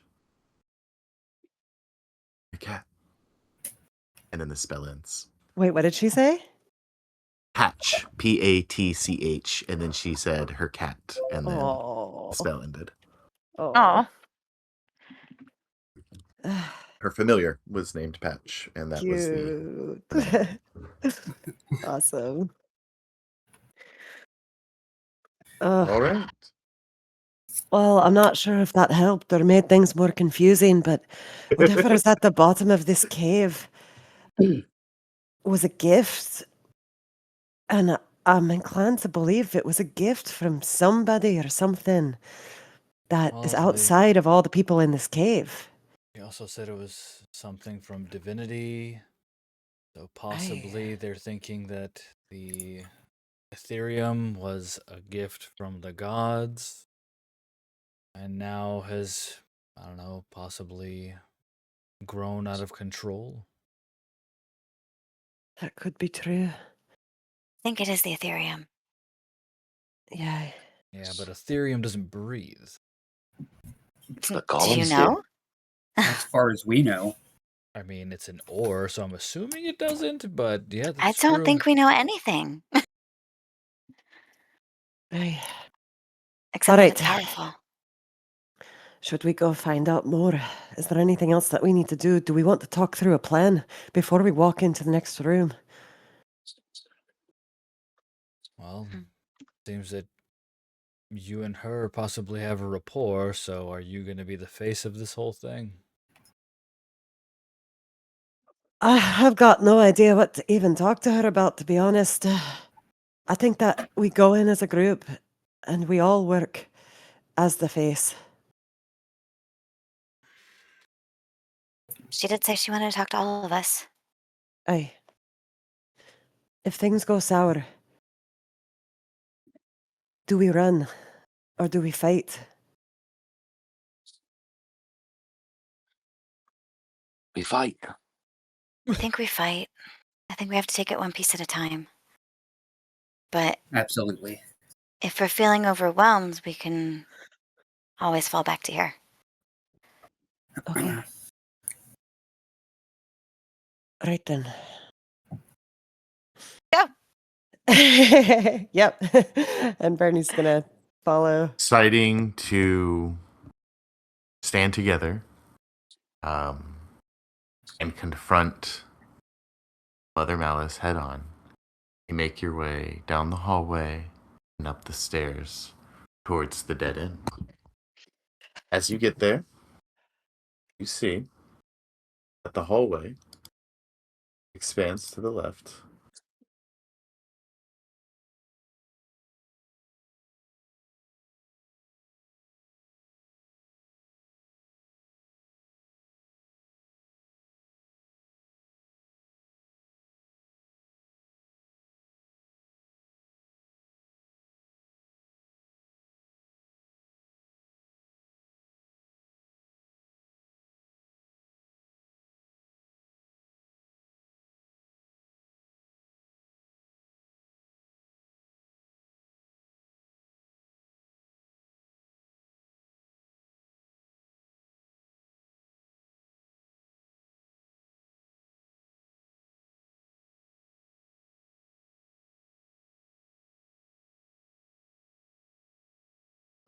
at the end of that hall.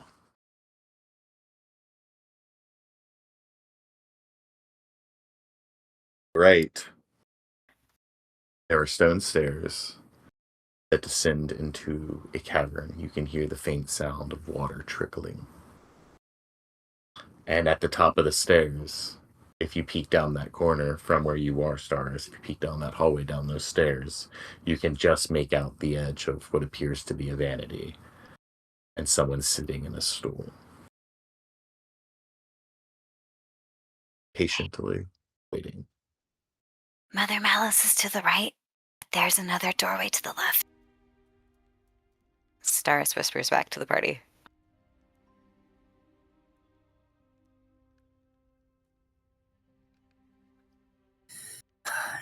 Should we keep her waiting?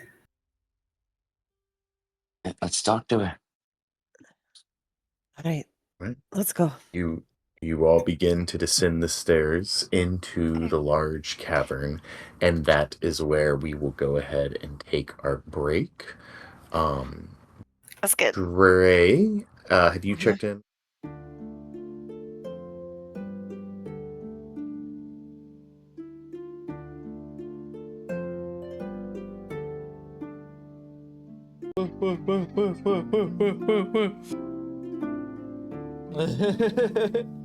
It's happening! Alright.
light of the orcs, and there was that moment that he did kind of glow weirdly, and almost did appear like his light had been like snuffed out at those points.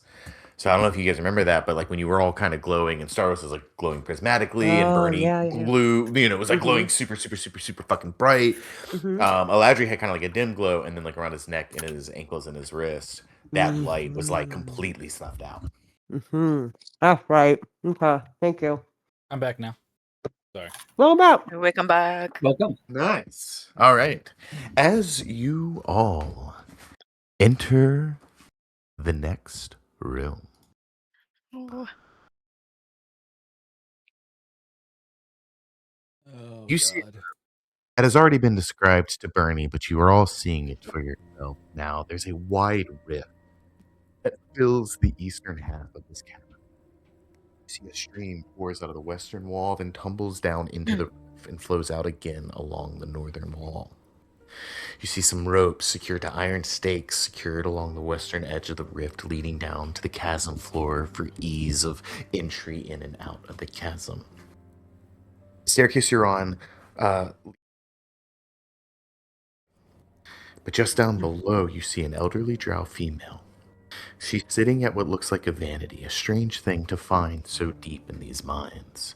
The mirror is draped in loose webbing that seems to cling and adhere it to the wall behind it, the stone, cavernous wall behind her, as the drow woman seems once more focused on her meditation as she stares into her own reflection of this mirror.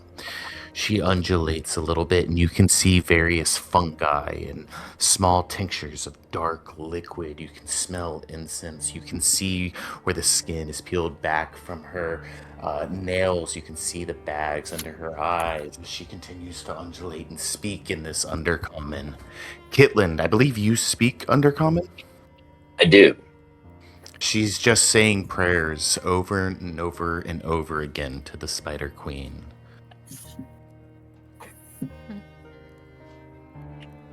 Finally, she calmly collects herself, not interrupted by your presence, but more in acknowledgement of it, as she turns to face you all. You finally arrive. She stands and turns as you all enter the room, clearly outnumbered, though seemingly unintimidated. I'm sure you have plenty of questions for me.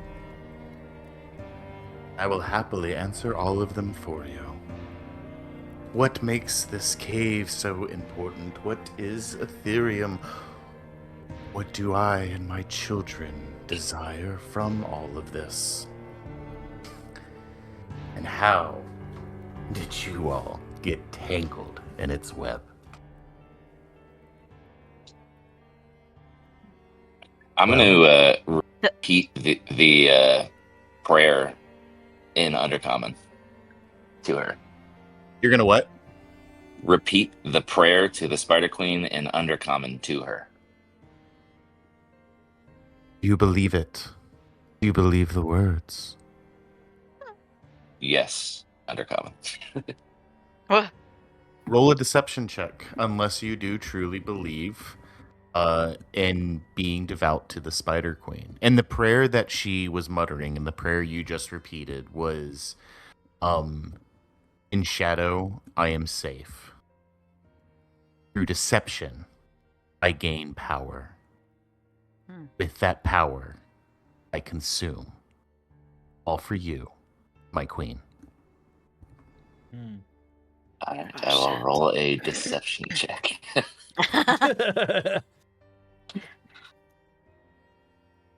Just kind of leaning into it. Wow. Deception power is what the prayer said. Yeah, I mean, that's true. Yeah, right. He raises an eyebrow and regards you.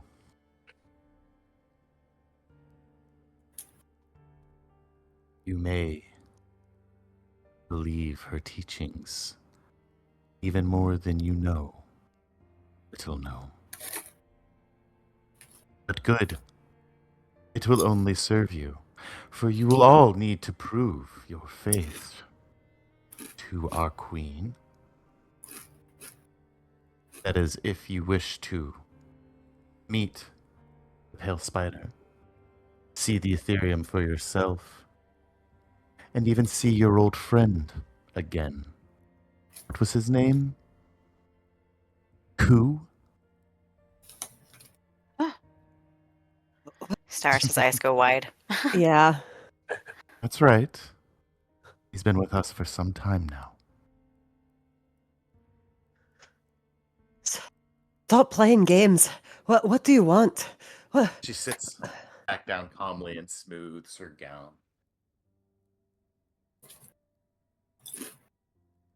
My children and I came here nearly 13 years ago. There's a lake down that chamber. It's the source of that reverberation you hear echoing through these tunnels. That great exhalation that rocks your bones is nothing more than the lapping of watery waves against rocky shores. It's how we sailed here. It's where Zara has now retreated to. Our mission finished. She desired to return home. I saw no reason to stop her. Our slaves you have killed, Zin and Malekith. And while their usefulness was good to have around, they are no longer needed. We found what the dwarves and humans and gnomes of Vandelver discovered centuries ago. We found the source of their great power and ascension. And Nazarana, the Pale Spider, she has used that power to usher in a new age. All we needed was a key. A key to unlocking the power we had discovered. Your friend, Ku. Now that we have him, the ritual has been performed. The door is open, and our queen shall ascend.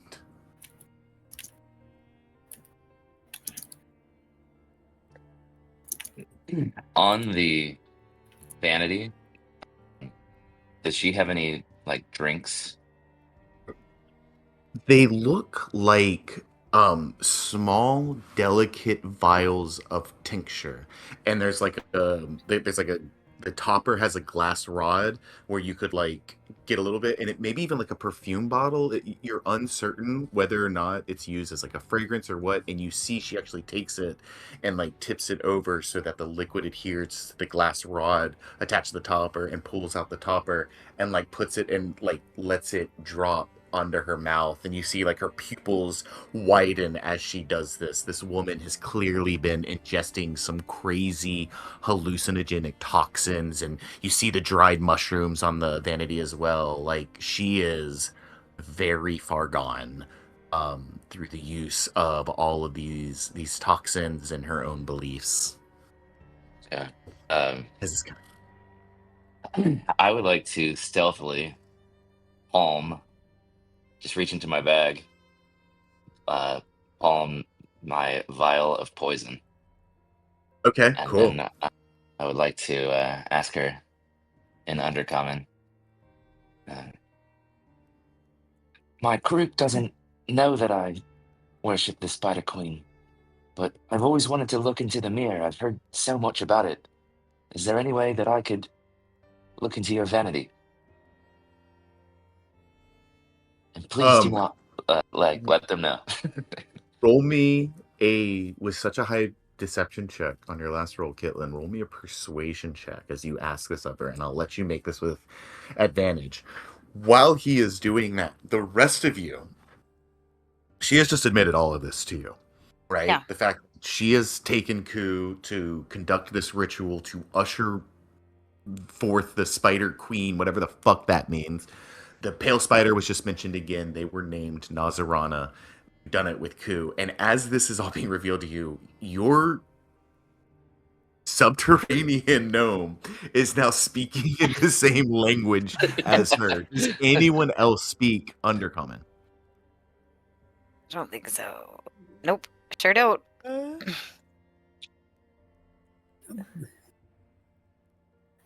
Nope.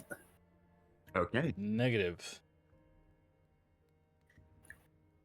Uh, I think Domic's got his head on a swivel, and he doesn't trust anything she says. So I'm gonna feel like he'd be doing an insight check of just like, this doesn't feel right. Like, it's too easy. There's gotta be a trick or something is going on. Okay. Roll me an insight check, Dominic. And what did you get on your perception check, Kitlin? Done it yet. Persuasion. It's persuasion, right? Or persuasion, yes, sorry. Advantage. Ooh. Oh my God. no. I got a 7. damn. Oh, I got a 3. Cool. Oh, God. no. Your eagerness is noted. So let's see if you are worthy first. Oh. I love that. I have told you all I will answer your questions, and I will even introduce you to the pale spider and bring you to your friend Ku. But first I will need something from you all. A proof of your loyalty to our mistress Loth. And she looks at you directly, Kitland. The dwarf Gundren, I know he is here. Bring him to me. You shall have your answers and your audience. Already taken enough from everyone in this land. What do you want from Gundren? Nothing. He means nothing. And bringing him to me now or letting him stay out there does not matter. He is not safe either way. But I need you to prove your loyalty to me, to our queen. So he is a test. We're not loyal to you or your queen. Where on earth would you get that kind of idea? I say in Undercommon, give them time. I can bring you Gundren. But first, please let me look in the mirror. He looks to you in Undercommon, Kitlin, and says, your friends have made their choice. Prove your loyalty to me now, and you will have your wish. I need everybody to roll initiative. Oh, fuck. Yay. Cool. Kitlin. Can I? Yeah. Hold on, Yeah. sorry, 1 second, Bernie. And then you have the floor. Kitlin, Mother Malice is non-hostile to you unless you choose to become hostile to her. Okay. And yeah, everybody go ahead and roll initiative. And then Okay. Bernie, what did you want to say? God, we're not rolling well. No. Jesus. I was going to ask, when she talked about the yawning of the water being the sound Yes. that we've been hearing, did that Yes. seem true? Or like, was she just saying that? Like, Roll Was me an insight check. okay. Roll better than me, Jesus.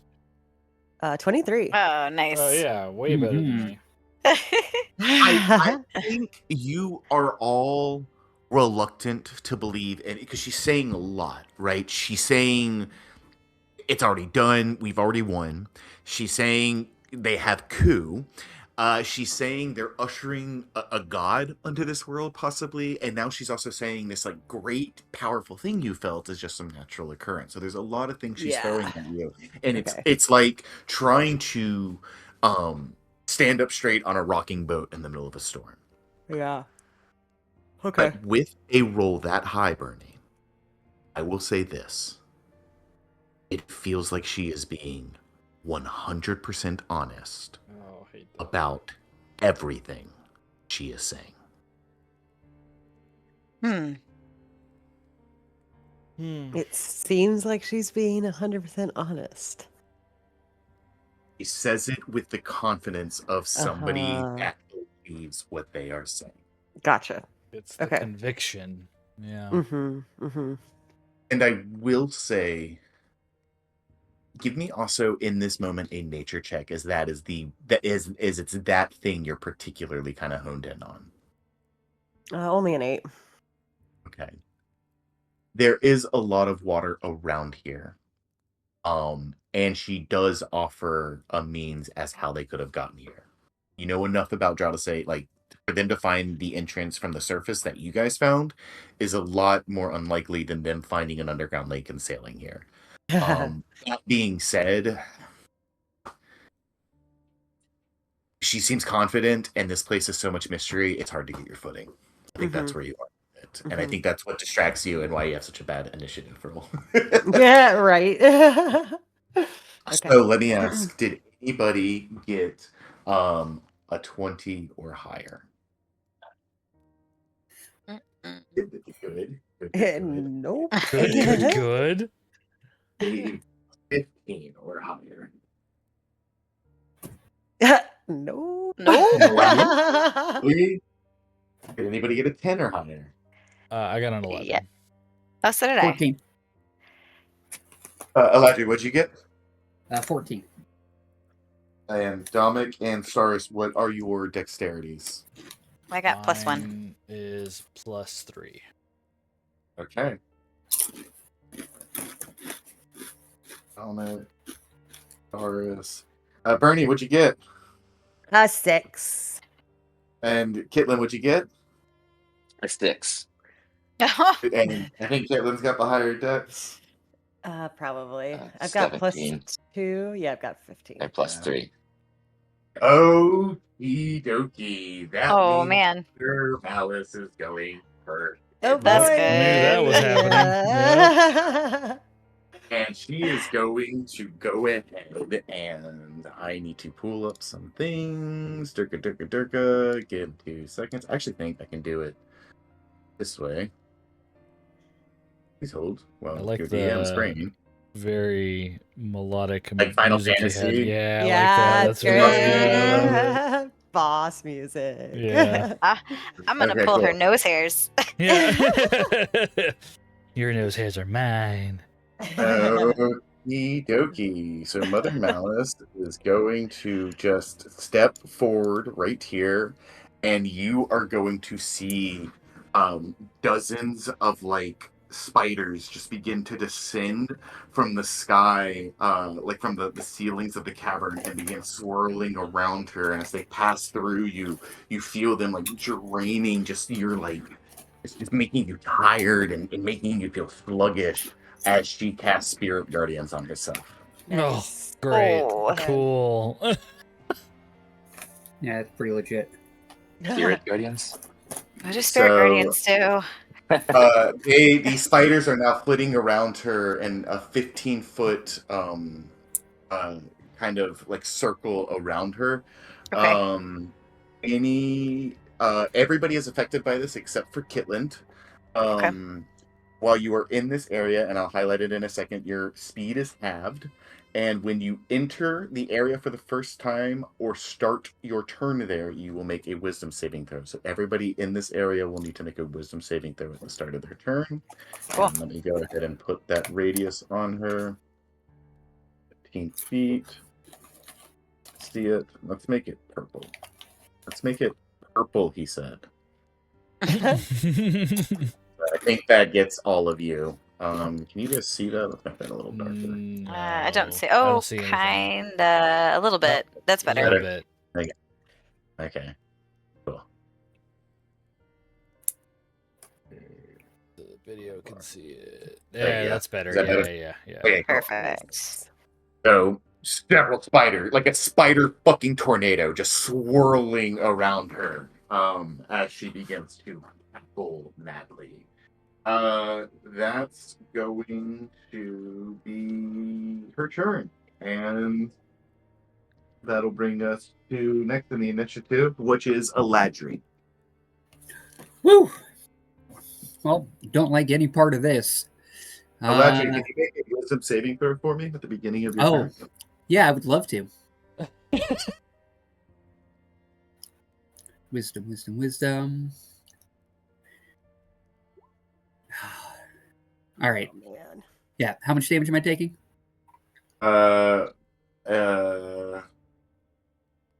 It's a decent. What did you get? It was a. Yeah, I got a not good. You were gonna. not good. Why didn't it roll? I rolled it. Where did it roll? Where did my thing roll? That's okay. I'll just do it this way.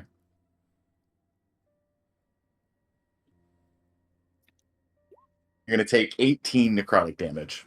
Oh God. Oh, jeez. Holy moly. I rolled really well at that. I'm sorry. Yeah. No. All right. It'll be fine, guys. Let's just fight her. It's gonna be okay. It's gonna be great. And we can run. Yeah. All right. Run away. Yeah. Let me try insightful fighting. Okay. To see if I can get some sneak attack dice rolling here. This is insight for deception. Correct. Yep. So I'll make my insight. But she's really good at deception. Nice. Ooh, that's not a bad insight roll, though. I got a natural 19. Oh my gosh. Damn. Well. All right. And I'll say, I think as you like try to get a read on her in kind of the same way Kitlin was, like she's clearly not in a sober state of mind right now. She's clearly kind of hallucinating. She's kind of like laughing. Her hair starting to come a little undone. Her pupils are like very strongly dilated. This woman seems clinically insane to you. It's almost frightening, and I think it's right. It's hard to get a read on someone like that who is even lost to themselves at this point. Yep. All right. Yep. Hand crossbow. This will roll sneak attack damage because it pops up faster than I can turn it off. So we'll see if I hit. Oh man. Nope. Why? Yep. And I am 5, 10, 15, 20, 25, 30. Ran Yep. away. Yeah. Run away. As you run back there, That door's gonna open. There's gonna be something there. God damn it. you see a large stone ornate wall that appears to be a few hundred years old. It has a visible vertical seam that splits the image of stone directly down the center, suggesting that this wall can open like a doorway somehow. However, you see no visible handle or keyhole. The high relief image you see, it depicts a sizable crowd gathering around a massive, towering, beautiful figure. The crowd is made up of all types of people, small and medium size, dwarves, gnomes, humans, and they all appear to be worshiping this towering figure equally. You see the larger figure that's being worshipped, they have this genderless form. They're adorned with jewelry and these other fineries, these nice clothings. You see robed figures standing near the front of the crowd, closest to the god being. They appear to be siphoning some type of magical energy from the large worshipped figure, which then arcs back over the crowd. And you see some figures within the crowd. You see scenes where they have their palms open and they are receiving this energy that's being siphoned from the god. You see scenes of sick folks being healed, empty clay pitchers filling with water, starving children splitting loaves of bread, homes being rebuilt, all seemingly possible through the magical energy being siphoned from the god figure in the middle of the wall. You can make out no discernible features on the worshipped towering creature's face, as centuries of decay and scars of some previous battle have ruined the image. Anything else with your turn? Kitlin is going to be very excited to see another door. Nope, that's it. It's Jesus. It's Uh, Jesus. Robert, you're up. Thus the birth of right. Christianity. Will you please make a wisdom saving throw? Canon. Wisdom check, right? Wisdom saving throw. Saving throw. My thing not back on? I could have sworn I had that. Yeah, it's on. Why is it not giving me my saving throw +1? Weird. Alright. 16, so 17, because it's a +1 with the Ring of Protection. Are only going to take 5 necrotic damage as these ghostly spiders kind of whirl through and around you. So 5 necrotic damage. All right. Oh, I guess if this is any time as any, as a bonus action, you're gonna see Domik try and just kind of dig his hands and kind of clench his fists, and you see blood starting to pool in his palms as he starts to just transform into his hybrid form, and you see him just, his skin burst with fur and his neck elongate, and he transforms into his hybrid form. Oh, shit. Monstrous, but exciting. Batman. I'm Batman. Batman. Where's the trigger? Where's the trigger? Where is it? Sort of me. Yeah. Let me turn it on. There we go. That's a fun thing. All right, cool. And so now, I think he is going to just lash out at her with his claws. Okay. Oh my gosh, we're rolling it so It high. was an 18. Oh. That's bullshit. Why? A 10. You go to reach out, and she like grabs a strand of webbing and like pulls it down, and you just like punch through the webbing and get stuck.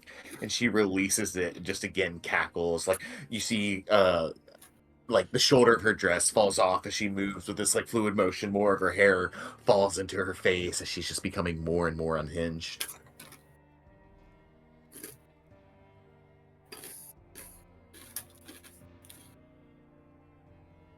Yeah.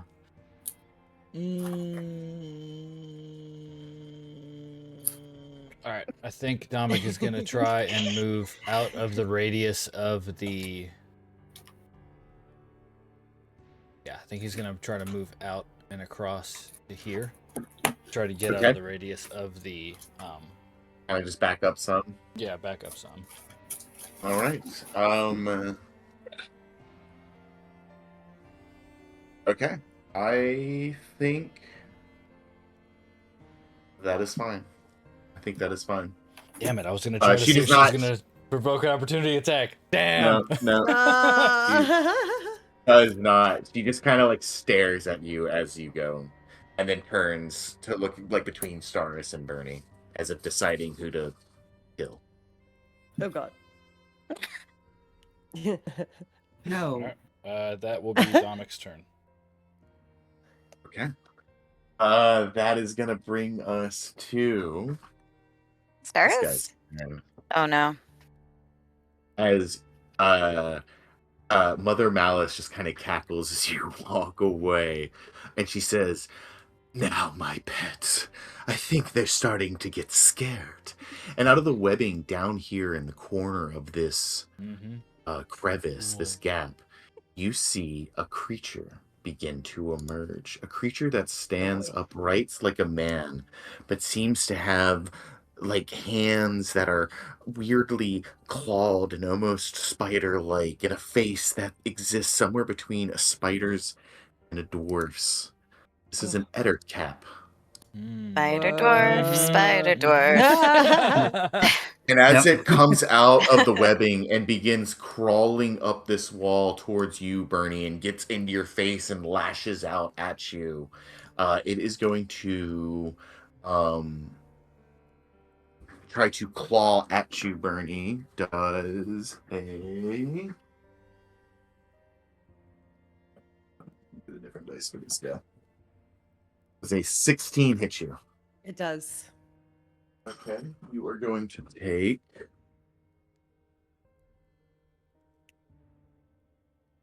5 slashing damage. And then after this thing scratches at you, Bernie, it like lunges towards you and tries to bite at your like neck and chest. No. Does a 13 hit you? It does not.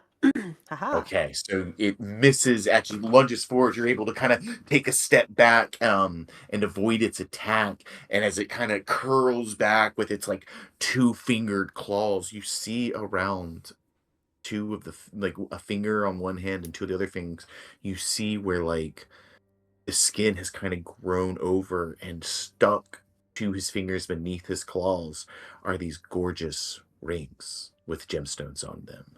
And as you look into the face that bit you and it pulls back, like the top quarter of the face, like the left eye and left eyebrow, you can still see is this great bushy eyebrow and this brown eye kind of scanning around feverishly, while the right eye is like this solid black pupil, and you see another smaller black pupil just above it and a slightly larger pupil to the right of it, as there's like 3 or 4 eyes on the right side of his face.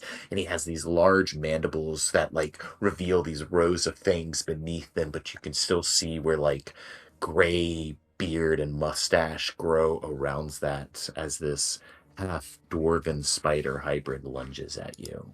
Oh, man. And as you make eye contact with the one dwarven eye, the non-spider eye, roll me an insight check. Oh boy. Oh boy. Dirty 20. You see a Thanks for the snaps. suffering.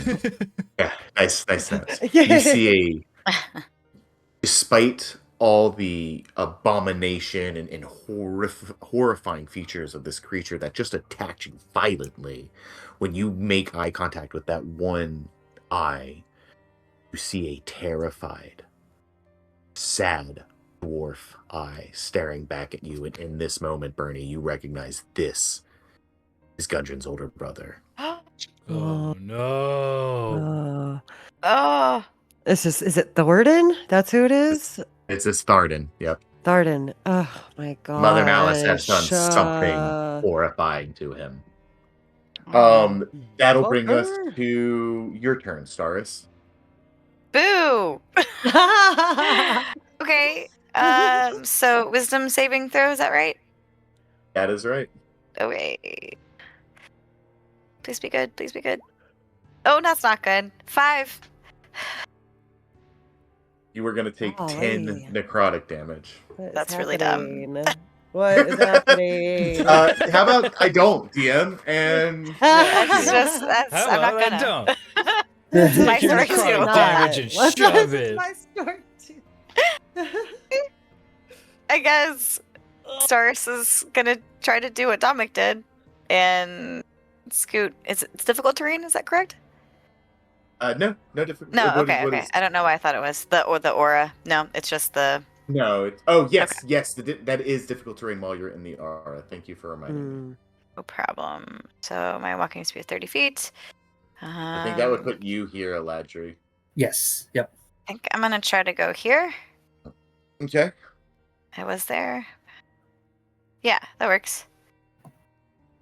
And then look at Mother Malice, Staris does. Yoda. And Yoda as am I. says to her, I doubt this is going to turn out the way you think. And uses something. Unsettling words. As a bonus action, you can spend one of your bardic inspiration and choose one creature you can see within 60 feet. Roll the bardic inspiration die. The creature must subtract the number it rolled from the next saving throw it makes before the start of your next turn. I'll go ahead and roll that. Okay. I guess. Click. What happened? And it's Oh, well, it's only 2. Well, that's fine. And then, she's gonna throw some dissonant whispers.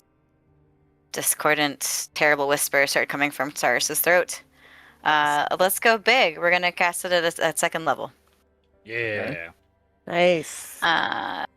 So target must make a wisdom saving throw. On a failed save, it takes 3d6 psychic damage and must immediately use its reaction available to move as far as its speed allows away from you. Cool. I got a 17. Oh no, -2. that's stupid. Minus Minus 2 for 2. 15. It's 15. If it meets, it beats. That sucks. Damn. All right, Got saved. that's fine. Well, on a failed save, it takes 3d6. It still does that. Oh no, Okay. sorry. I take half damage? Hang on. Half damage. Okay, so roll Yes. that, and you'll take half of that. Wait, you rolled a And you don't have to 3d6 and you move. got 4 points. Holy 2 crap. 1s. Are and you a 2 serious? on a What is Dude. this? Is Wow. crazy. Oh No. my god. It's gonna So be like 2 that, I points. guess. Damn it, that doesn't feel good. Can everybody say 2 TPK? psychic Yeah, damage. Crazy. We gotta start I'm just gonna start firing arrows at her next. rolling. Yeah. She looks. She takes the psychic damage. I'm gonna roll and see if she makes her Yeah. concentration saving throw. Cool. She does. And as you kind of hit her, and she her head kind of twitches as your spell reaches her, and then she just shrugs it off. She looks at you, Cyrus. Her hair again just becoming untangled in front of her face. All of this is written. This will happen exactly as it is meant to. We'll see about that. Yeah. And that is Cyrus's turn. All right, that's gonna bring us to you, Kitland, and then Bernie. You're on deck. Okay. Jesus Christ. All right. Who's I'm gonna that? Yeah. All I right. don't know, it just felt right. I don't know. I don't know. It just felt Uh, right. I'm gonna Oh my God. dismount Pamela, Okay. and I'll say He's to my her cousin Jesus. in Undercommon,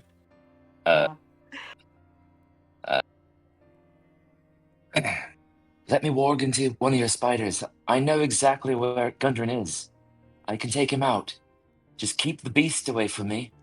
Referring to Domik. And and I'm going to attempt to go over to the vanity and warg into a spider. Or I'm just going to, I'm pretending. I'm going up to the vanity. Okay. I think at this point in the craze of the battle, she's not gonna stop you as you approach the mirror and choose to look into it.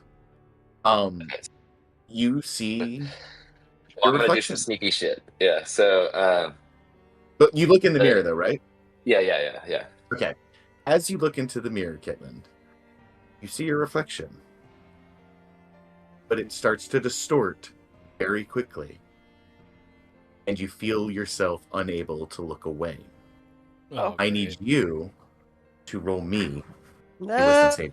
Oh no! Is it against magic? It is against a god. Oh God.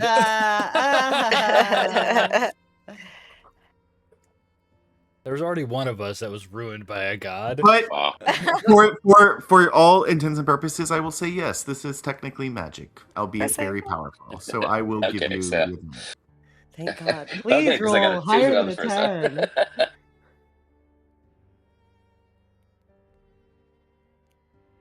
Okay, so 15 on the second one. Something. Fortunately, Huh. that is not strong enough Yeah, Oh, of course. pass this, because God. as I mentioned, It this is a god. very, very powerful magic. Jesus Christ. Shit. You all see Kitland go in front of the mirror and just freeze as his body slowly begins to levitate in front of the pain. Fuck! Fuck! Time lasso him. Wonder Woman Caitlin, lasso. you are effectively paralyzed, and you hear a voice begin to speak in your head. Well, what little fly has wandered into my web? Let me get a better look at you. Oh, I hate that. You see? So bold. So fiery. You look delicious. What did you hope to achieve by looking into this mirror, wee Kitland? Wait, hello, Lolf. Do you remember me? Do you remember my parents?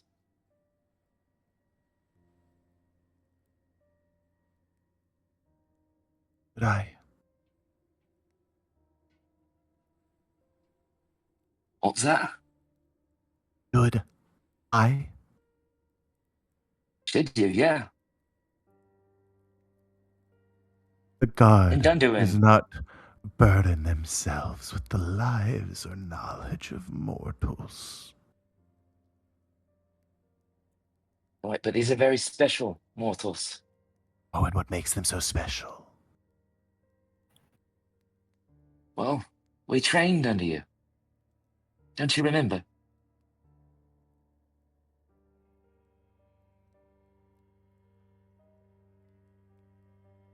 Roll me a deception check, Kitland. Against a god. Cool. I lie to God all the time. Yeah. Yeah. Ooh. Yeah. Ooh. Nice. Nice enough. A 17. Nowhere close to what you need. Oh no! Probably needed like a 30. Yeah, something crazy. Do you know the Spider Queen is the goddess of Kitlin Maldund? I am the goddess of lies. And you are a terrible liar. But Damn. you are entertaining.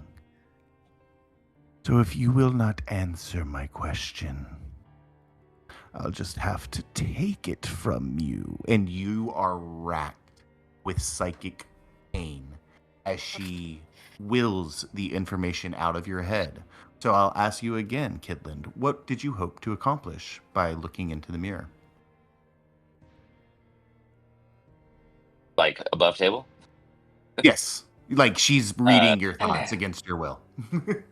Oh, okay. I'm just trying to the vial of poison that's in my hand, put it into the mixture that she's drinking. So you wished to poison her. Interesting. And she doesn't yet see your deception. Like I said, entertaining. The spell is released.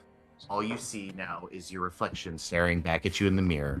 You drop to the floor. You are now prone, and your turn ends. However, before it does, Kitland, you are going to take 19 psychic damage.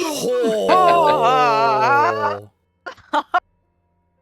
And as Kitland gets up and kind of holds his head, Bernie, you're right next to him. You look down, you see 3 eyes have begun to form on the right side of Kitland's face, kind of near and asymmetrical to his right eye, and another my 2 have begun to form on the left side of his face. He's turning into a spider. Oh my god! Oh my god! Oh my god! Oh my god! Oh my god! Ew! Ew! Ew! Ew! Ew! Bernie, that's your turn. Holy fuck. There are like 20 different things that I need to do. Burn it with fire. Kill it. And I can only do like 2 things. Okay. Wow. Okay. First of all, fuck. Okay, Bernie's going to Oh. God, I Wow. love having players like you, Joe. Wow. Oh my So gosh. good. This is so crazy. Is there a rock near my feet? Yes. Oh fuck. Uh, this is not good. Yeah, Okay. 100% Okay, not I good. could do that, and then that would hit that. Okay. Oh, fuck. I am going to. Sorry. I'm No, like, you're good. I'm trying to prioritize right now and figure out which direction I need to go. I think that Bernie sees Kitland and is horrified by that. And so I think the first instinct would be I'm going to fire a starry wisp at the mirror in attempts to break it. Okay. Roll damage. Okay, 4 damage. A starry wisp hits the mirror and it cracks. Massive crack across it. It does not shatter. But the reflection, like it's now kind of like a, it's a warped, cracked mirror. Yeah. Ah, shit. Okay. Should have hit it with something higher. Cool. Okay. Bonus action. I am going to summon my bear totem. Okay. So everybody gets 9 temporary hit points. Nice. To do this to you, but didn't you start your turn in the spider Oh whirlwind? yeah. Wisdom Oh, thank saving. you. Okay, wisdom saving throw. Gotta Sorry. do that. No, you are good. There's the bear. Yeah. That's a roar. That's a 17 wisdom saving throw. Nice. You are saved, so you will only take 5. Oh my gosh. Dude, you're rolling like a Product damage. champ, John. With Yeah. these damage. Yeah. You are. Yep, and Finally. Oh, great. final boss, baby. Okay. Where do you want your bear, Okay. Rennie? Let's get everybody that we can in it. What's I the guess- radius on it? I believe it's 60. I always forget. No, it is 30-foot radius. Okay. If I can get a Ladry too. Go, buddy. Yeah, maybe I'll stick it Good. down the hallway a little bit so I can get him. Yeah. Cool. I get That's you out of there, perfect. yeah. Let's do it actually where Pamela is. If that's okay. Get it? Does it say unoccupied square? Nope. It just says a point that I can see within 60 feet. Okay, cool. Boom, yeah. Gotta interrupt. Daisy's asking, so I'm gonna take her up. Okay. Turns, Okay. Sean. Can I use Pamela? Oh, yes, you never got to do that, did you? Well, It's okay. I mean, she wouldn't have known what to do there, but in I future think- turns. because you got paralyzed in the middle of your turn, I think that prevented you from like doing your bonus action. So Sure. she's just doing the dodge thing right now, where she's just like Okay. making herself as hard to hit as possible. Does she still need to do the wisdom saving throw as well? She will. Well, need she to do wouldn't. a She wisdom wouldn't saving have throw. that turn because we were on the good side, right? I imagine we're not on the good Oh. side anymore. That's right. It would not have been against you, and I'll say that would have included her as well. That's fair. And that's a choice that she makes when she casts the spell, so she can't change it like mid spell. She can't make it. Gotcha. Ooh, Like that's harm you. nice. Oh, sorry, Bernie. I believe your turn. No was the one worries. to Yeah. interrupt. Okay. That was action, bonus action. I think Bernie's just gonna like whip around to Kitland with her eyes just like wide and full of fear. Kitland, what are you doing? Get out of here! And then she's just gonna fuck. Oh man.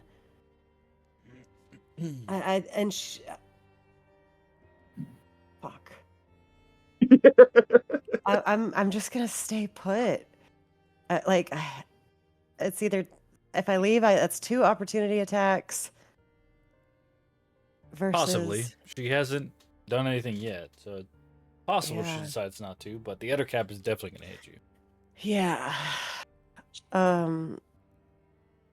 Yeah, I think Bernie would just stay right there to make sure that Kitling gets out. So I'm just gonna hold. And that's my turn. Wonderful.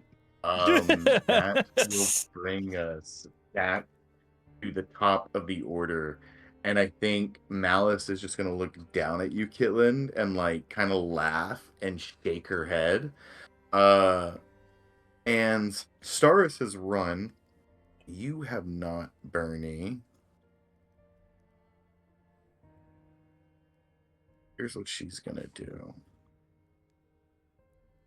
Are we rowing now? Are we no longer friends? She's kind of just disregarding you. But because that is a decision about like who the spell can harm on cast, she can't like change that now that it's been cast.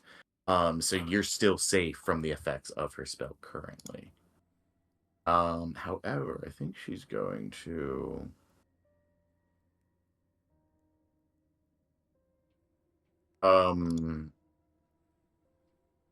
she sees you running down the hall, Galadri. And I think she's going to turn and try and hit you with a ray of sickness. As you see this ray of sickening greenish energy just lash out towards you, just like a lightning bolt just arc down the hallway. That is going to be another 19 on the die. No A way. 26 to hit. Golly. Ooh. You're going to take Aladri 9 damage. And then I need you to make a Constitution saving throw, and that was poison damage you just took.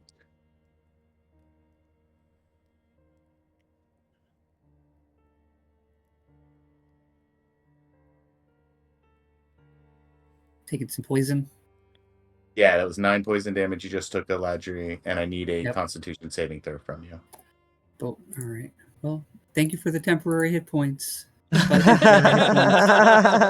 temporary. Yeah, the most temporary they could be. They were there All right, and then they beautiful. weren't. As this sickening ray collides with you, Golly. Aladri, you double over and just feel yourself hurl and vomit as you become sick, and you like vomit this black sludge out of you. You are poisoned until the end of your next turn. Damn.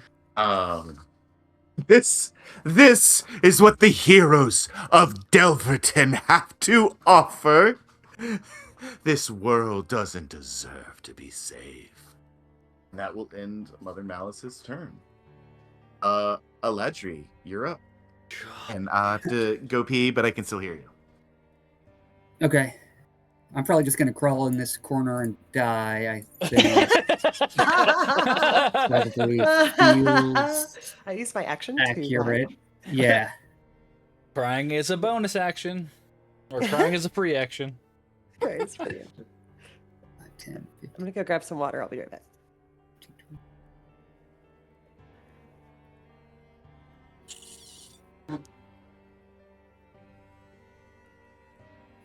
Oh, and Caitlin, are you still paralyzed? And she turned me into a newt. She did. Oh, No, he's yeah. prone on the ground in front of the mirror. At this Yeah. point. Oh, hey, yeah, but you're still He's you're still an ally. All right, perfect. Yeah. Yeah. Well, yeah, 1, yeah. 5, 10, 15, 10, 10, 10, 15. Cool. Yeah, let's no, wait, yeah, what's poison to do? It's probably not good. I give disadvantage on all your attacks and Perfect. yeah, I believe that's true.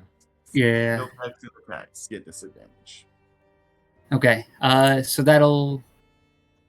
Do I even out with the flanking then? So we'll just roll regular.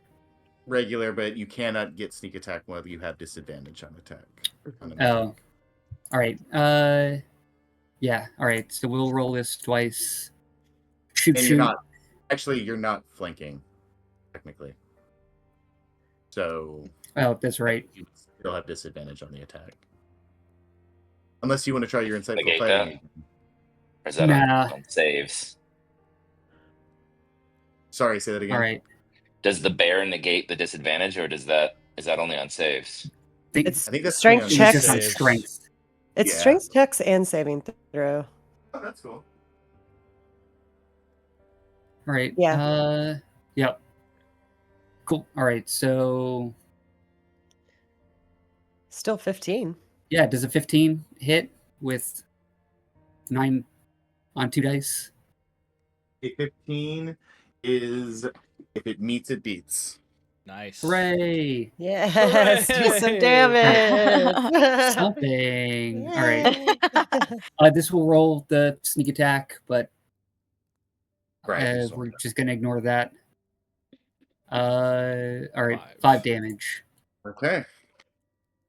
Something. It's something. Yeah, and then I'm just gonna crawl here and puke on this door.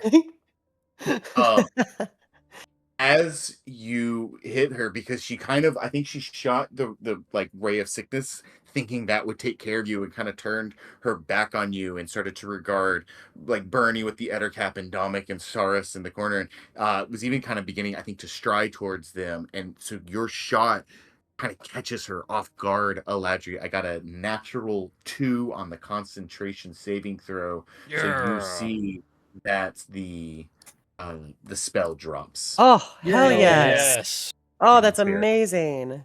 Eventually. Hell yes. Huge. Yeah. And that's my turn. That will bring us to Dominic. All right. Dominic sees the spell kind of dissipate, and he's going to take his sharp claws and cut into his palm, and he's gonna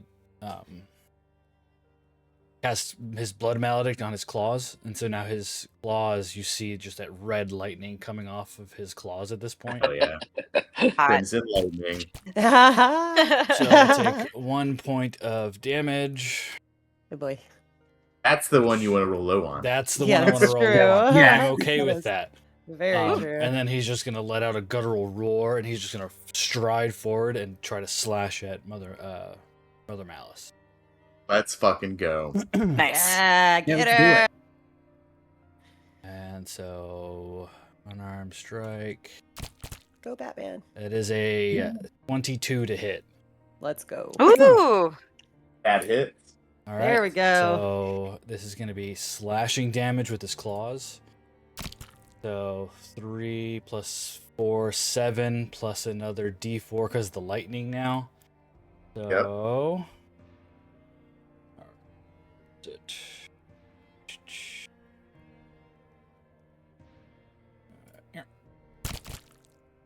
Nice. Plus another 3 of lightning damage, so 10 points of damage altogether.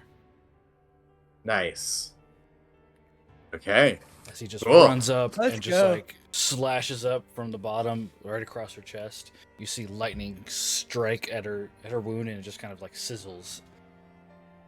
You see, she tries to like sidestep, and as these like arcane glyphs kind of, shimmer off of her, she tries to deflect your blows, but you're just too powerful. And you see, she kind of like stumbles back as you just overpowering her, and starting to slash at her robes, revealing the chainmail armor beneath them.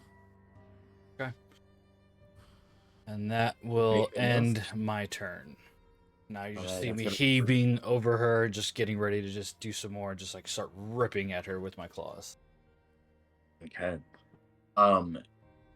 The Ettercap is kind of fighting to get a better footing on the edge here, Bernie, and is going to kind of rotate around this way and shift to the side and see if it can kind of grapple you and shove you off this ledge Oh. here. Okay. So that's going to be a contested. It's going to be my strength versus you can either choose to make a athletics or acrobatics check to avoid this. You get the Okay, I get advantage. advantage. Yeah. Yep. So I'm gonna use, but I have to use a strength, so I'm gonna use my athletics, so I get the advantage. First roll. That's a 9 or a 6. Sorry. Come on. Okay, 17. The 6 would have been enough because I got a 5. Yeah. As he grapples with you and tries to like push you back, towards the edge, he's kind of doing like a side shove. It's not like just putting all of his body weight into it, so he's really struggling with it. And it, just locked in combat with this creature. That's going to be the Ettercap's. Cool. Is that true? Actually, hold on 1 second. Sorry, I've got like 18 windows up right now. Bonus actions. I do not. Does he still get a bite attack because he technically made an attack on me with the grapple? Or is that I don't know how that works. I'm gonna rule no. Okay. That was kind of a grapple and a shove. Got it. And that's going to be Aris, you are up, followed by Kitlin, then Bernie. Hey, seeing physical damage probably having an effect. Kara says, "Yeah, that's probably the way." We're gonna sidestep over here, and then take aim at Mother Malice with the longbow of warning. Nice. Yeah. See if we can hit. Oh, Oh no, cannot. Fucking shit. Oh no. I think Did you say Kitlin was gonna act next? Probably. Yeah, I think it's just such a crowded area, Sarius, you don't have a great shot. And instead of risking hurting one of your allies, you try to take a safer shot and it goes wide. Okay. And yes, Kitlin is up next. Okay. Kitland, do your worst! And she casts Bardic Inspiration on Kitland. Nice. All right. Take it away, Kit. So, do I have like You have mobility? a 1d6. You No, I can mean, add it to. can I move, or am I Yes, paralyzed? you are no longer paralyzed. The mirror just appears to be a normal mirror. You have a headache, and I think your vision is a little blurry as your new eyes are beginning to adjust. But you feel a little inspired. But you do feel a little inspired. So, while she's distracted, I'm gonna stand up and Okay. use half my movement to do that. Right. And I'm going to attempt to put poison in the liquid. Okay. Do me a favor and make a sleight of hand check. Is that just regular poison, Kitlin? Nice, baby. Ooh, Whoa, Oh, hell yeah. natural 20, baby. Wow. Yeah, she is not looking at you at all. She's getting her ass beat by Dominic right now, by Batman right now. So yeah, you're able to kind of get up, pull the dropper out of the tincture that she's been drinking from, that you saw her drink from, and pour your poison into it. Okay, and then I'm gonna turn to her and say in Undercommon, Loth has blessed me. She's allowed me to join the army. We took care of Gundren together. Look in the mirror for yourself, and she'll show you. And I'll say, and I'll hold these guys. I'll hold these off. These, my team. I'll hold them off while you look. And I've kind of already done my action, but I'm gonna take a fighting stance against Bernie and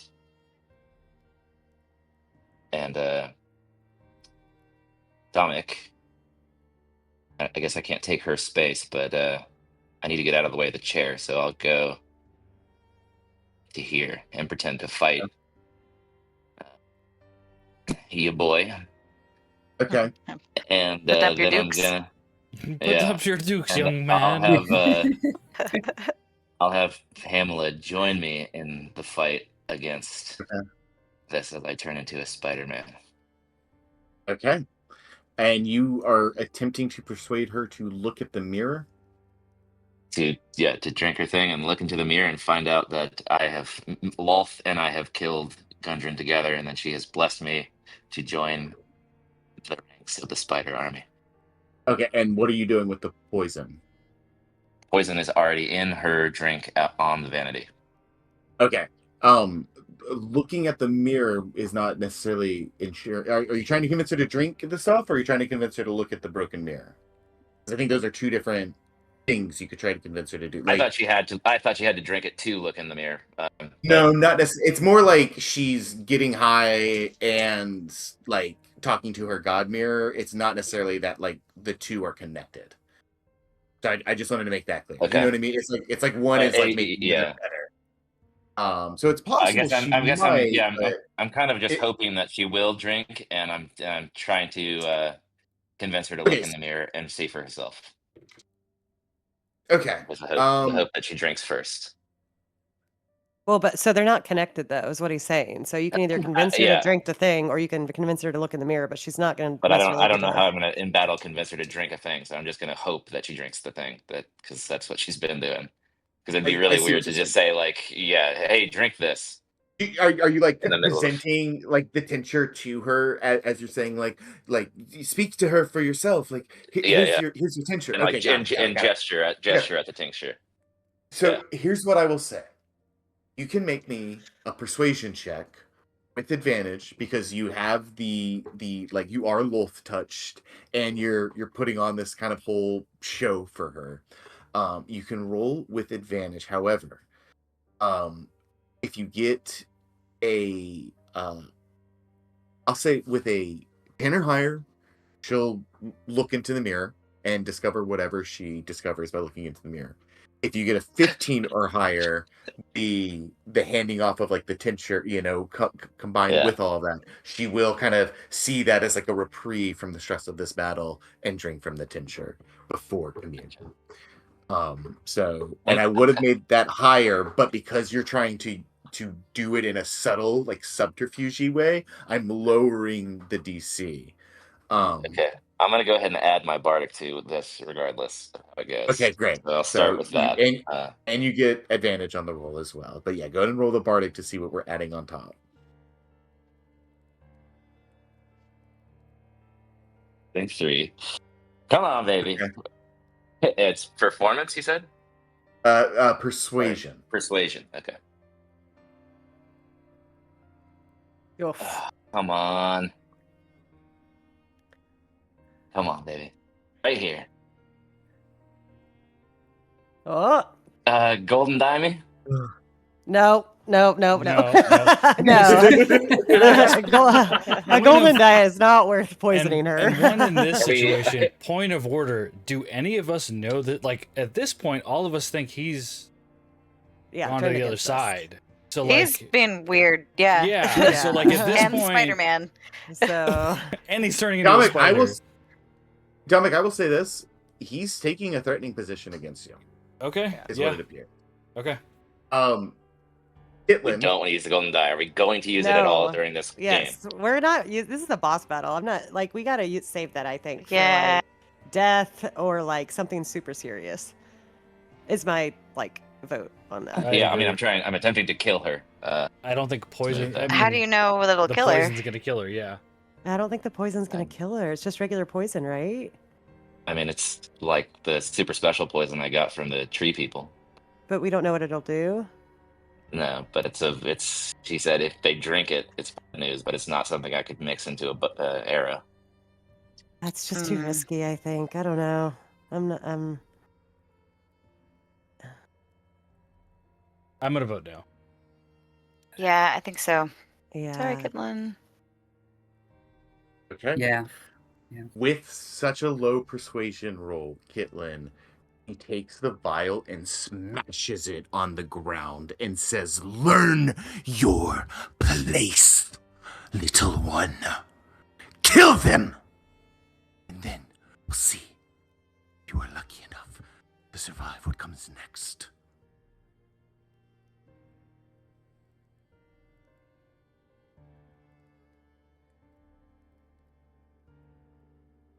Did you pour all of the poison into that vial? Sure did.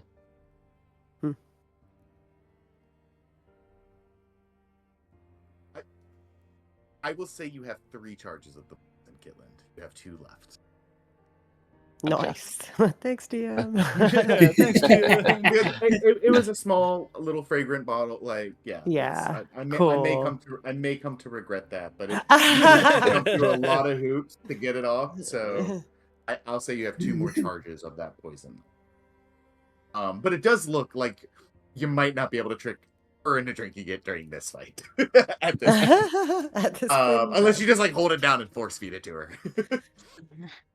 Yeah. Okay, I believe that is the end of Kitlin's turn, unless I'm mistaken. Yes. And Nope. that'll be your turn, Bernie. Okay. Oh boy. Okay, so that mirror cell's not broken, but it is cracked. But I think that scene. I think Bernie's just kind of like turning away from Kitland at this point because he's moved away. And it's like he got transformed, but it's kind of one of those things where it's like there's an Etter thing at her back and there's this big boss in the front. So even if Kitland has turned against them, she's not going to go for him first, basically. So I am going to, for my action, Bernie's going to close her eyes and kind of this fury takes over her face. And when she opens them back up, there's starlight that's glowing within them. And her hands begin to glow as well. And she reaches up into the sky and she looks at the mother, what's her name? Malice. Malice. Mother Malice. Mother And Goose. she just, Mother Mother Alice. Goose. Mother ass. And she just looks directly at her and grimaces. She pulls down. It's like she's pulling a star out of the sky. It like flies down into her hand and she launches it down on top of Mother Malice and just screams at her, your shadows are not going to walk these lands anymore. And she's going to pull down a moonbeam on top of Mother Malice. Yeah. Yeah. Fuck you. This is good. Fuck you! Fuck you, Moonbeam. It's my favorite. It's my favorite. So I don't know. I think it hits her on the beginning of her turn. Is that right? Well, Or something? is it a save or? Let me Okay, see. so concentration, a save, con 14. Okay. It's a 5-foot radius, 40-foot high cylinder. When a creature enters the spell's aura area for the first time on a turn or starts its turn there, Okay. it's So engulfed. she'll do it at the start of their turn. Okay, cool. And So it's it's a con con save. save. I mean, Yeah, got con it. Cool, 14. cool. Okay. Sick. So I'm gonna do that. Bonus action. I will shillelagh. Ha-cha-cha. Yeah. And again, I'm just gonna keep holding and stand right there. I'll find an image that actually pulls. There we go. It's It's a a moon. That's cute.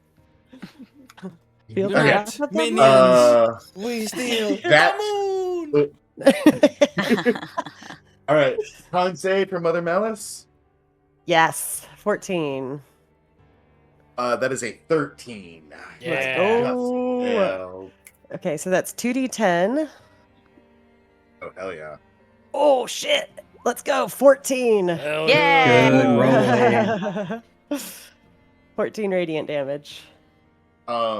Very cool. As you say this, and as the radiant light begins to engulf her, just like in the first fight, this was really effective against her. You see her skin begins to just like peel back, like she's caught in a fucking nuclear blast, and just begin to ooze blood as she becomes bloodied.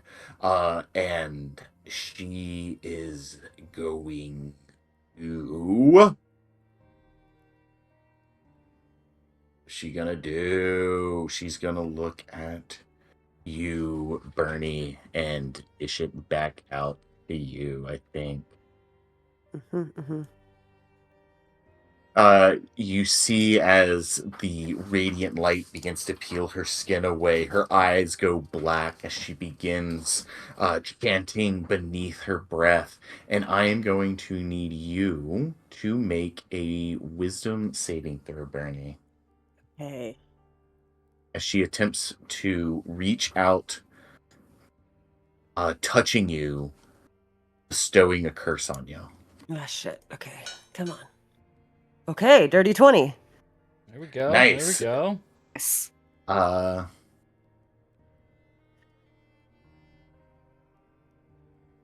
That is gonna pass. As your light, just burns the curse away. Like you see, like she grabs Bernie's forearms and begins chanting. And as Bernie just begins like glowing in this like starlight, as she's like pulling this energy of the moonbeam down onto her, and you see like light and shadow just like wrapped in this intense like arcane Oh, hell yeah. wrestling match. And then the entire room, like there's just like a gust of air as everything's pushed back and the light just extinguishes the shadow. And you see a look of great fear start to spread on Mother Malice's face, Bernie. That is the end of her turn, as she cannot really get away, but as she said earlier, she does not fear death. And that will bring us to Aladri. Your turn. All right. I'm done puking, so that feels good. Yeah, let's 5, 10, 15, 20, 25. Yep. One shot with that hand crossbow, peeking out of cover. Oh my gosh, Eladri. Bling, bling, bling. Ah, all right. dude. Man. Bling, bling, bling, bling, bling. So sorry. And run away. Yep. Yeah, that is all I got.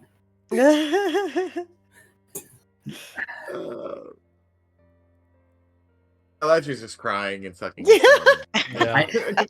Yeah. Crying and Yeah, Latry puking. has not had a good 6 hours. You're like wiping the sweat out of your eyes, your stomach's still rumbling from how sick you just got, and you try to like steady the crossbow, and it like literally goes into the wall like 4 feet from you as you like try to like steady it and you know, make your vision less blurry. That is gonna be Domic's turn.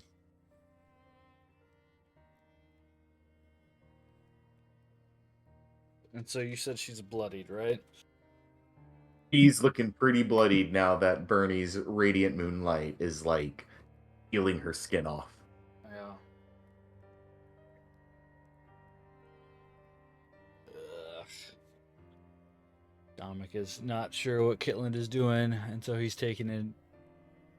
Yeah, he's looking like he's gonna try to attack me. Domic, roll me an insight check. All right.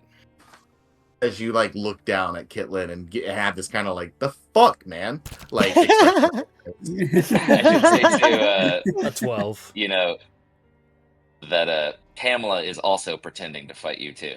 Correct. Yeah. So there's a lot of things going on, and I'm like, okay, what the fuck is happening? So I rolled a 12. Yeah.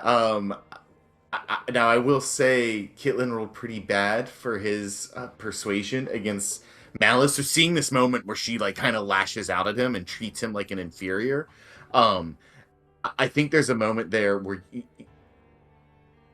you don't know what Kitlin's game is, but I don't think you feel threatened by him yet. Yeah. No, I think you're right. I think Domic's seen Kitlin's shenanigans before, so like this. Exactly, and this feels more confusing than I think threatening. Yeah. All right. Yeah. I think that's fair. With that insight, yeah, I think he's just like, okay. It's very threatening. Yeah. I mean, so scary. Domic knows Kitlin can do some damage, but Yeah. I think it's more we need to get rid of the source. So I think he's gonna attack Mother Malice at this point. She's weak. He's just gonna go for it. Love it. And so he's gonna attack Love Mother that. Malice. That Yeah, is a let's go. 23 to hit. Yay. All right, that is 6 points of slashing damage, plus the D4 of lightning. So 9 points of damage for his first Yeah. attack. And Okay. then as a bonus action, he gets to attack again because he has 2 claws. So Correct. he's going to take his second strike with his other claw. Come on. That is a 21 to hit. That hit. Yes. And Fantastic. another 6 points of slashing damage. So 12 points of slashing damage plus 3 points of lightning. I think, Whoop, whoop. is it per attack? Well, you act right. Attacks. Oh, okay, so I get to do lightning again with my other claw. All Yeah, right. I think so. Yep, so then another lightning attack. Plus another 1. So 4 points of lightning, 12 points of slashing. Comic, I'll say, as you just unleash this relentless assault against Malice, it pushes her back a little bit, not necessarily like out of her her square, but like I think she kicks the stool a little bit, which like slides into the vanity kind of harshly. It makes like a loud like kind of noise. Just absolutely messing up. Like her dress is completely ripped now. You see the chainmail beneath her that was protecting her.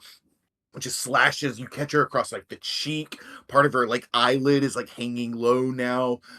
Just completely bloody. She looks on death's door. Yep. And then he's just gonna, I think Dominic's just gonna stare at her and just breathing heavily and say, "Are you sure you don't fear death?" And that will end his turn. Nice. Are you?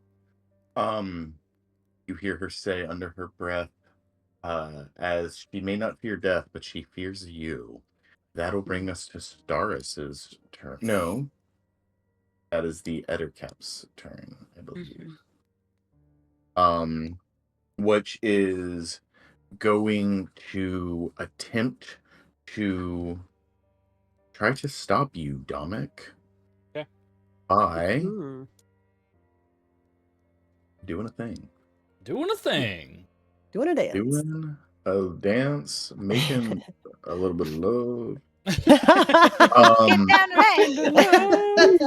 Get down tonight. Does a 20 hit you, Dominic? Yes, it does. You feel yourself quickly becoming restrained as the Ettercap turns to you, and a gland underneath its neck like quivers open, and strands of webbing shoot out of it and begin wrapping you up. You fall prone as the webbing completely restrains you. Okay. That is the end of that creature's turn. That moves it to you, Star.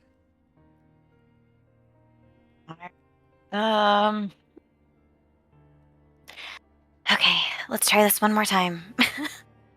Star feeling? says to herself and steadies her bow. Ah-ha! Yeah, fuck up. Okay. Heart of the arrow. Heart of the arrow. Or the cards. Oh, damn it! It's a 9. Oh my god. Great.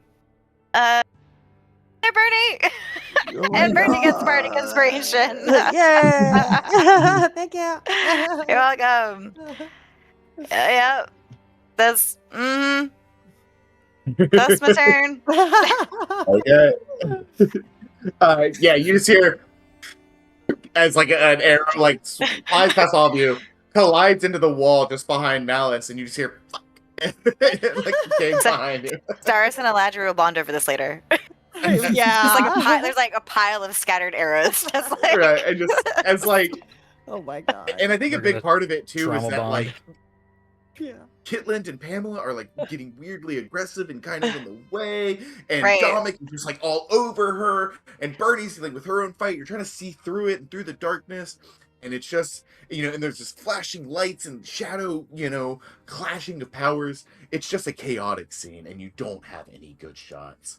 And as you knock another arrow, determined to not give up, that brings us to your turn, kniving Kitland. Wow. Alliteration. Yeah.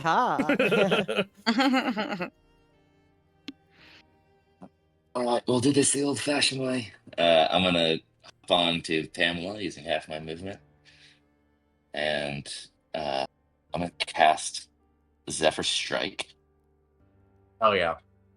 and then I'm gonna move 5, 10, 15, 20, 25, 30, 35, 40 back here, Mm-hmm.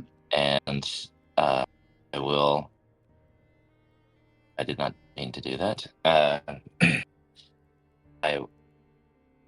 will go ahead and shoot my short bow with Okay. advantage. Yep.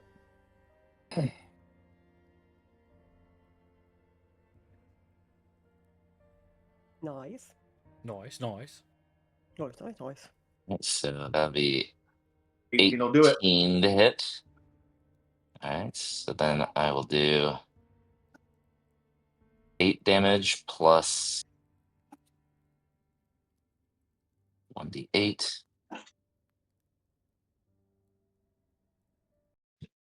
plus 4, and then I will mark her as my favored foe and roll a d4 to do an additional 2. So yeah, that was.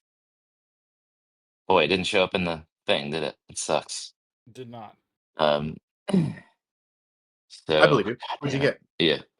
Yeah, it was 2. It's 2 on the d4, and it was Okay. 8 on the short bow. And did anybody hear what I said when I said Zephyr Strike? Yeah. And then you got the 3 from the No, I Zephyr mean Strike? 3 from. That's what it was. Okay, so Yeah, yeah. okay. Cool. Kitlin, how do you want to do this? Da, Yeah. da, da. She probably had Woo. 1 hit point after I just fucked her world. Yeah. Yeah. Yeah, Uh, she was like, I That's what I just was hoping. straight through the chest, Mm-hmm. Yeah, and I'll yell I think out. Yeah, I'll just yell out, "Break the mirror!" And I am bloodied and turning into a spider. oh God. Oh no. Oh man, the air so good you I rolled see really good on that insight then. That would have been really bad. Yeah. Yeah, right. arrow hits Mother Malice straight through the heart in the chest, and her eyes go blank. She falls, clearly afraid of you, Dominic, and looks down at you, restrained and webbing, and you hear her kind of like cough up some blood as she looks at you and just whispers to herself, "What are you?" She looks to you burning, sees you glowing with radiant light. You see this sort of stunned stupor look on her face. You'll see it soon enough. You'll see true divinity. She coughs, blood splurts all down her chin and across her chest. You'll see. You'll see. She falls into the dirt. A plume of dust picks up where her body lands. You'll see. You'll see. And then silence. Mother Malice is dead. Let's go. Yeah, Get out let's of here. go. Holy cow. As she falls, you hear a thunk on the ground, something heavy in her pocket. Behind Bernie, you hear this like desperate, grasping, moaning sound of this creature, still seemingly hostile and violent. But the cries sound almost mournful. We are still in initiative. Shit. Caitlin, do you have anything else you'd like to do with your turn?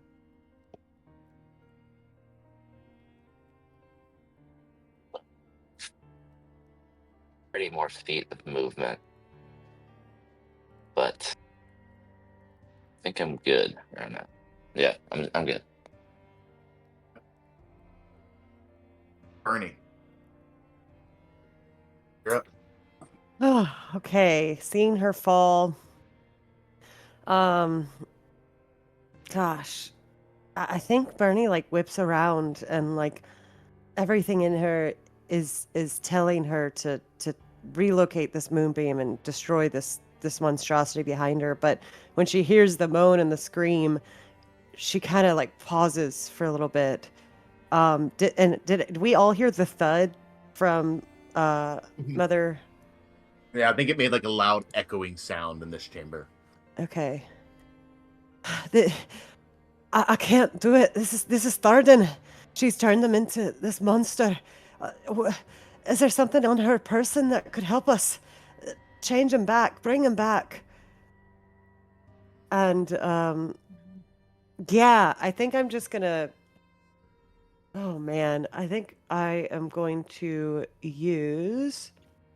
When you say this is Tharden, Bernie,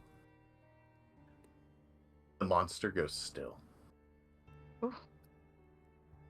And you see a single tear fall from its one dwarven eye.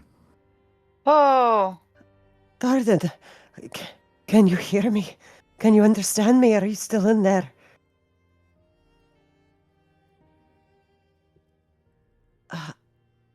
I don't know how to help you. I think that Bernie sees like, this. Oh, sorry. Holds its hands up to itself as you say this. And it's like looking at like one of the rings where like its new spider like exoskeleton has like grown over it. And just like gestures his hand towards you, Bernie. Oh, okay. Great. Can I grab the hand with the ring and try and, I guess to the one he's gesturing towards, try and like take it off, pull it off? It does not slide off easily. And you get the sense that you will probably hurt this creature if you were to remove it. Hurt this creature if I were to remove it. Like the ring is like embedded in it. Like you know what I mean? See. Like Yeah. I have to like cut the finger off. Like yeah, or like pull it in a way that like it might take some of the exoskeleton off in the process. Yeah. But he's holding it up to. He's holding like his two-pronged hand up to you. Okay. I am going to two-pronged hand. Oh man. Okay. I think since the ring's not coming off like that, and I just have to get this off of him, and I'd rather him not have a hand than whatever the hell this is. So I'm actually, if you'll allow me, DM, can I use a Starry Wisp attack to try and kind of like, oh man, blow the hand off or like blow the Gosh. ring off or like, you know what I mean? Like, or like reveal it, like try almost like a more surgical use of it, but it's kind of like I'm just taking it. I'm taking it. Like you're and trying I'm to like burn yeah, this part away a little bit. Yeah, like I know it's a ranged spell, but it is. Yeah, that's true. Like I imagine you're trying to like kind of put your hand like over him, you know, and like yeah, and just shoot like, it. Yeah. Make me an Arcana, a religion, or a nature check as you are trying to kind of use this spell in a unique way, and I want you to use which one you feel like calls to Bernie's sense of her connection to the arcane, whichever one you think that means most to her. Okay, cool. Okay, I'm gonna do, I think, religion. Okay. Yeah, I'm gonna use religion. Ah, fuck. Yeah, it's a 10. You have your bardic. Oh, I have my bardic. Yeah. Okay. Thank you. D6, right? Mm-hmm. Oh, 16. That's a 6. Ooh. The DC was 15. Oh,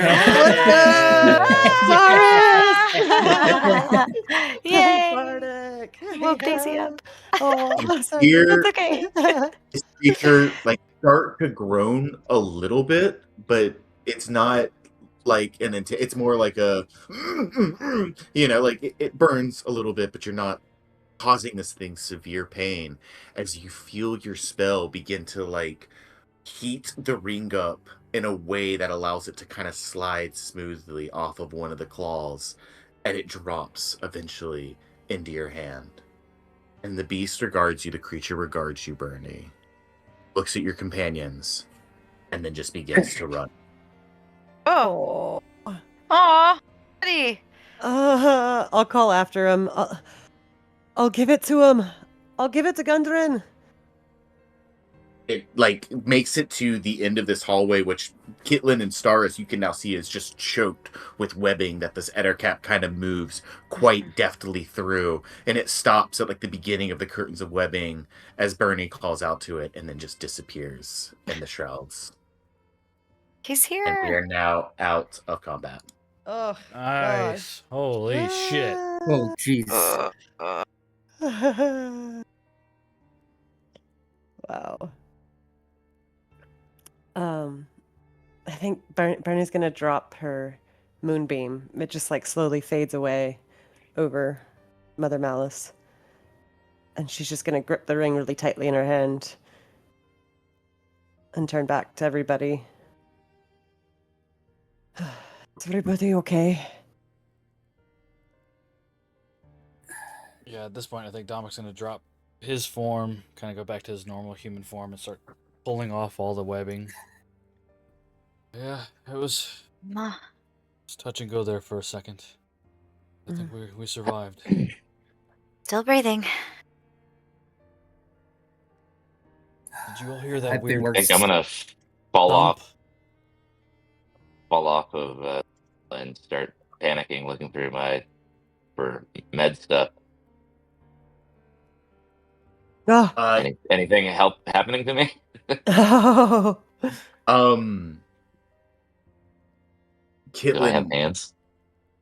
still has some- Oh no. as you like go to feel your face where like the skin around your eyes is like sore and tender and hurt, you feel these fleshy orbs. Would feel like various eyeballs forming around your like the top part of your skull. Oh, And Yeah, as you I'm gonna like try to.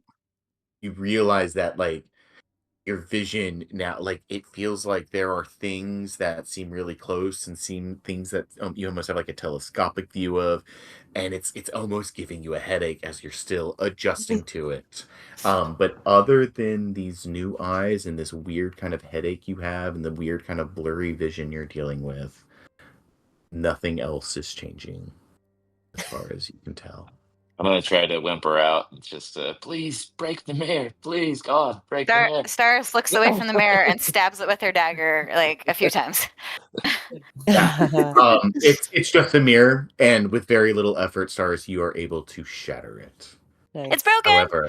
However, there is no change in Kitlin's condition. Oh no! Oh Gosh. god!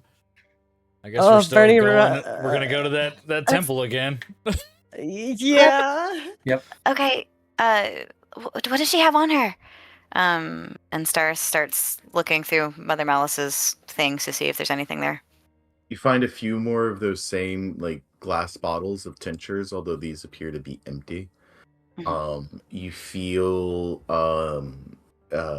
you find like a kind of religious like talisman that is in the shape of a spider. And you find the source of that loud, heavy thud, which is this like large pearlescent stone.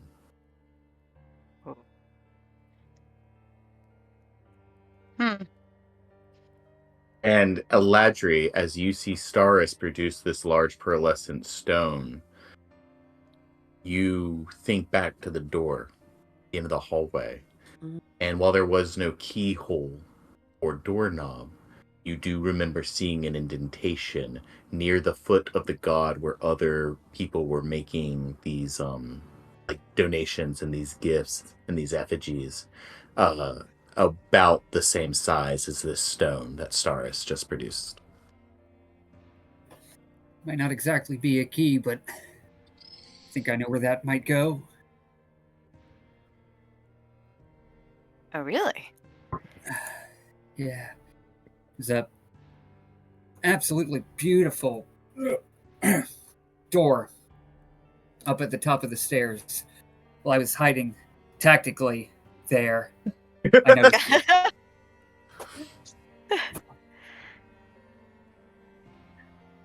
Oh, okay.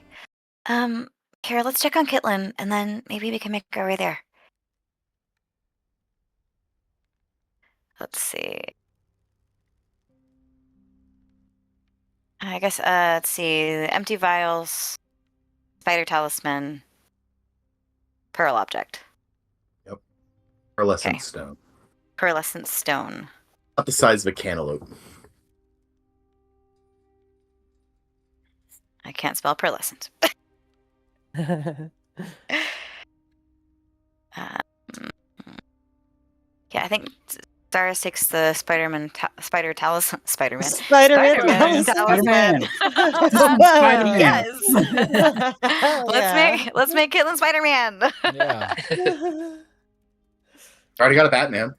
Yeah, Spider-Man, Batman. I love it. Bring I love me the it. Spider-Man. I think Wonder Woman was mentioned too. Yep. Yeah, right? Something with the lasso. Yep. Yeah. That's it. Fair. Kitlin, how do you feel? Not good. I'm actually gonna use my healing kit on myself. Okay. For To heal up? 1d6 plus 4. Little combat medic. You see Kitlin's like dressing a wound. 7. Nice. Oh. Nice, not bad. And I'm gonna have Pamela stand up. I'll sort of rotate the barrel on her hip, and I'll pull out my white ribboned bow, or sorry, arrow, Mm-hmm. the healing word arrow, and Oh yeah. I will shoot that into Nice. the barrel and attempt to heal myself. Nice. Yeah, you like put it up like directly above you. Like you only pulled bowstring back like an inch, you know. So it just like shoots Yeah. above you and just like it's like a quick like woo like sound and like catch it as you cast the healing word on yourself. I'll allow that. That's funny. Nice. And what I think- healing word is what again? I can look it up. But Let's see. One. We got it right here. It is 1d4 plus your spellcasting modifier. So I think 1d4 plus your wisdom, Kitlin.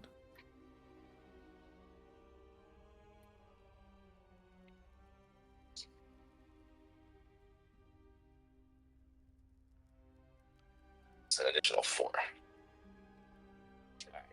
Feeling better. Feeling like a spider, but Good. feeling better. Still a spider. Cyrus takes out the spider talisman. Like, I don't know if this will do anything. Spider, be gone! She just holds it up to Kitlin, like hoping it's gonna work. Nothing happens. Oh damn. Here, come here. Let me take a look at you, Kitlin.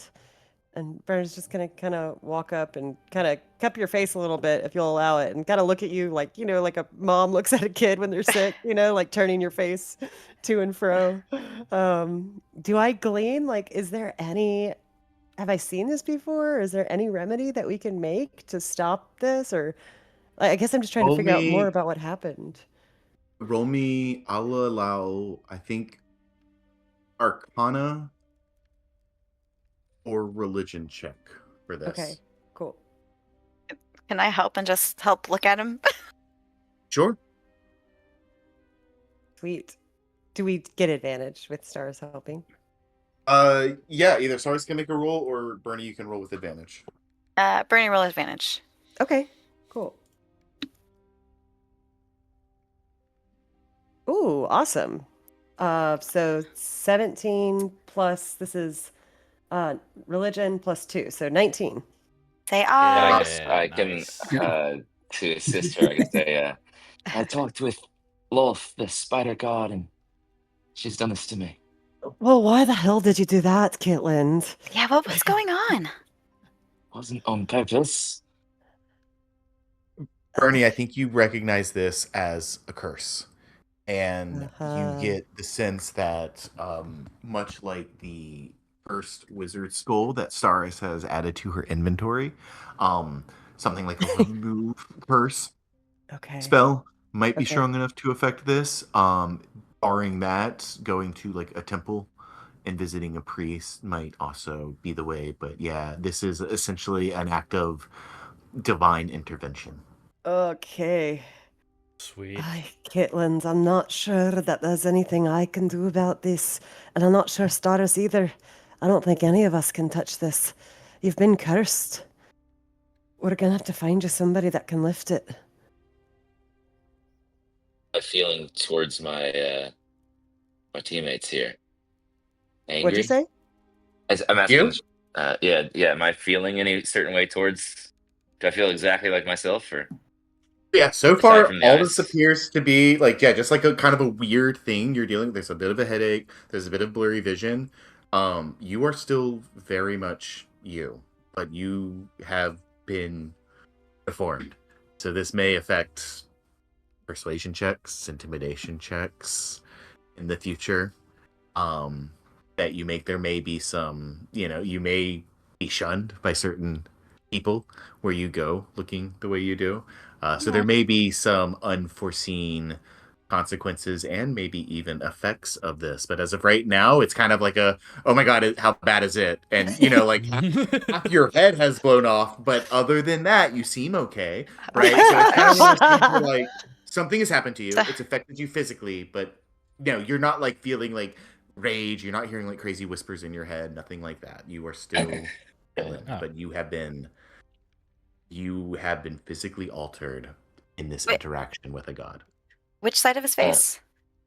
He has 4 eyes. So he has his normal eyes, and then he has 3 extra eyes on the right side of his face and 2 extra eyes on the left side of his face. Oh, cool. God. So he's like, yeah. 7 eyes. Is terrifying. The other eyes are like solid black pupils. No! Yeah. Are there? Caitlin, you look like hell. Oh my I can't gosh. wait to change your I'm gonna avatar. ride, on the thing. Yes. Awesome. Can you I'm see gonna with ride them? Pamela over to the vanity. Are there any candles over there? I'll say there's like 3 or 4 black candles here. I'm gonna scoop out the wax from those candles. Okay. And They're like candlesticks, if that makes sense. Okay. Yeah, but are they lit? Like, can I get some loose wax? Yeah, I'll say yeah. There's like some like loot, like where they've been burnt, and like there's puddles of wax where they're like melted to the vanity. So if you want to take a minute and take like a blade, you could carve off some of that wax pretty easily and get like a small handful of it. Okay. I will use speak with animals. Okay. And I'm gonna just tell Pamela.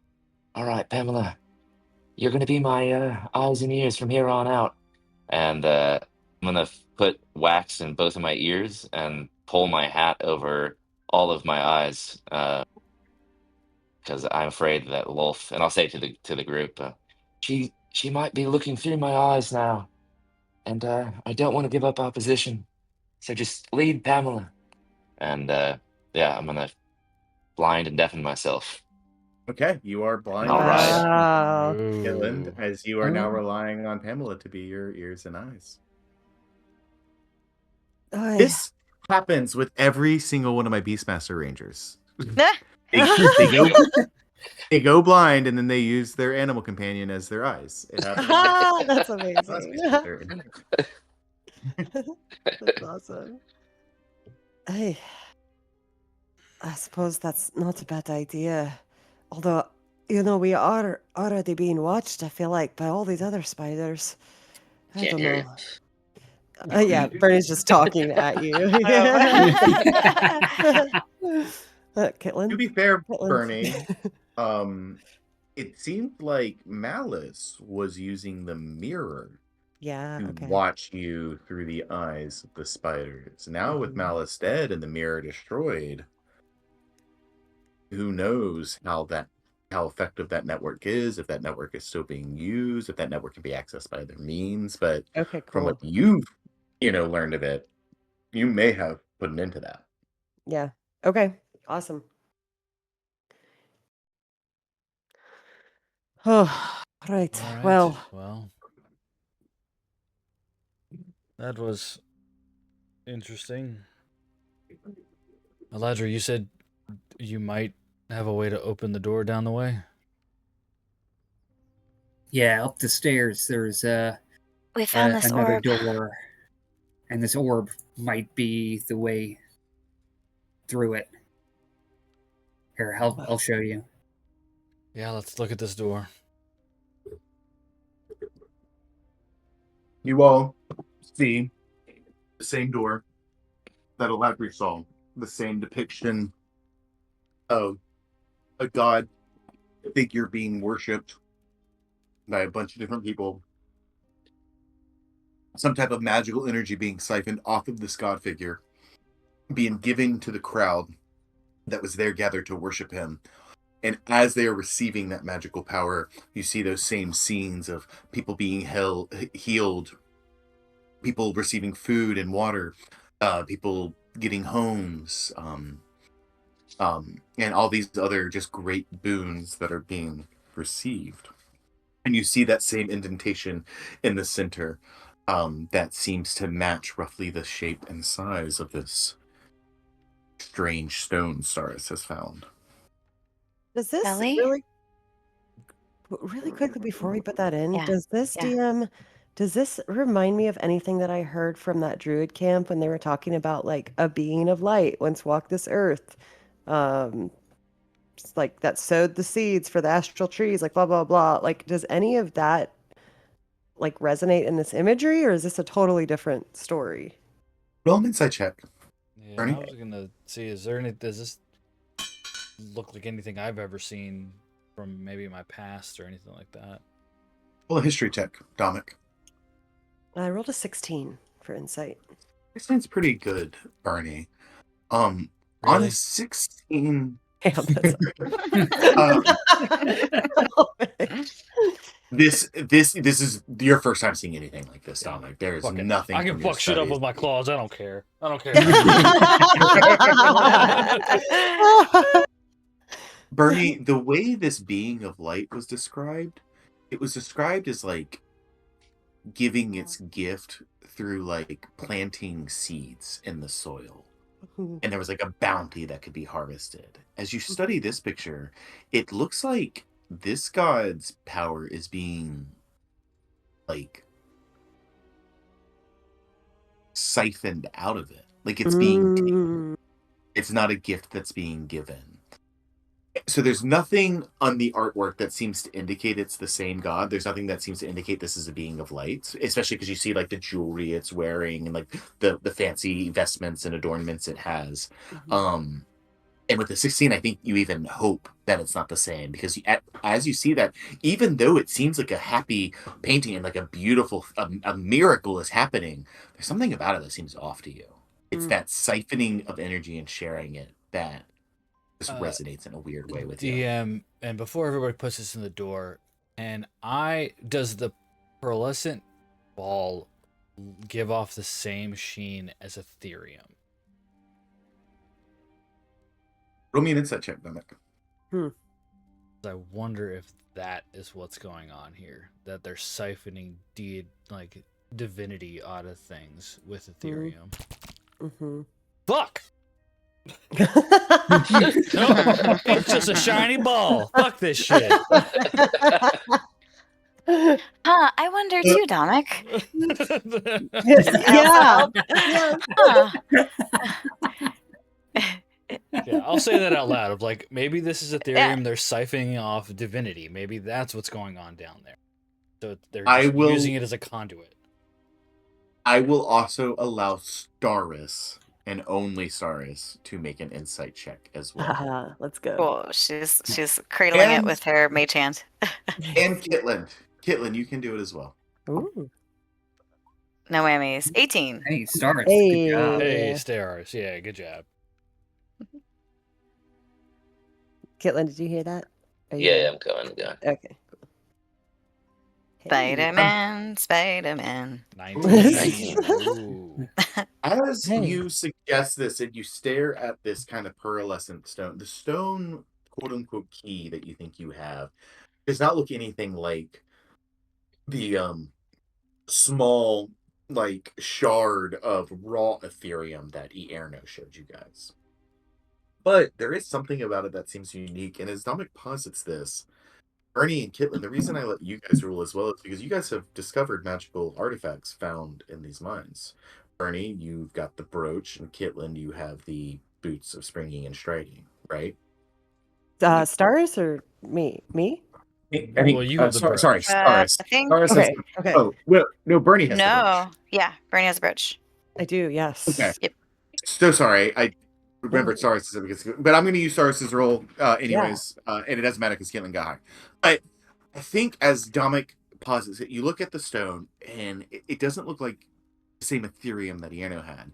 But then those of you with the magical items, you pull out your magical items and you begin to study them. And something that all three of them have in common is this like very unique shimmer. This very unique power to it, this ornate design to it.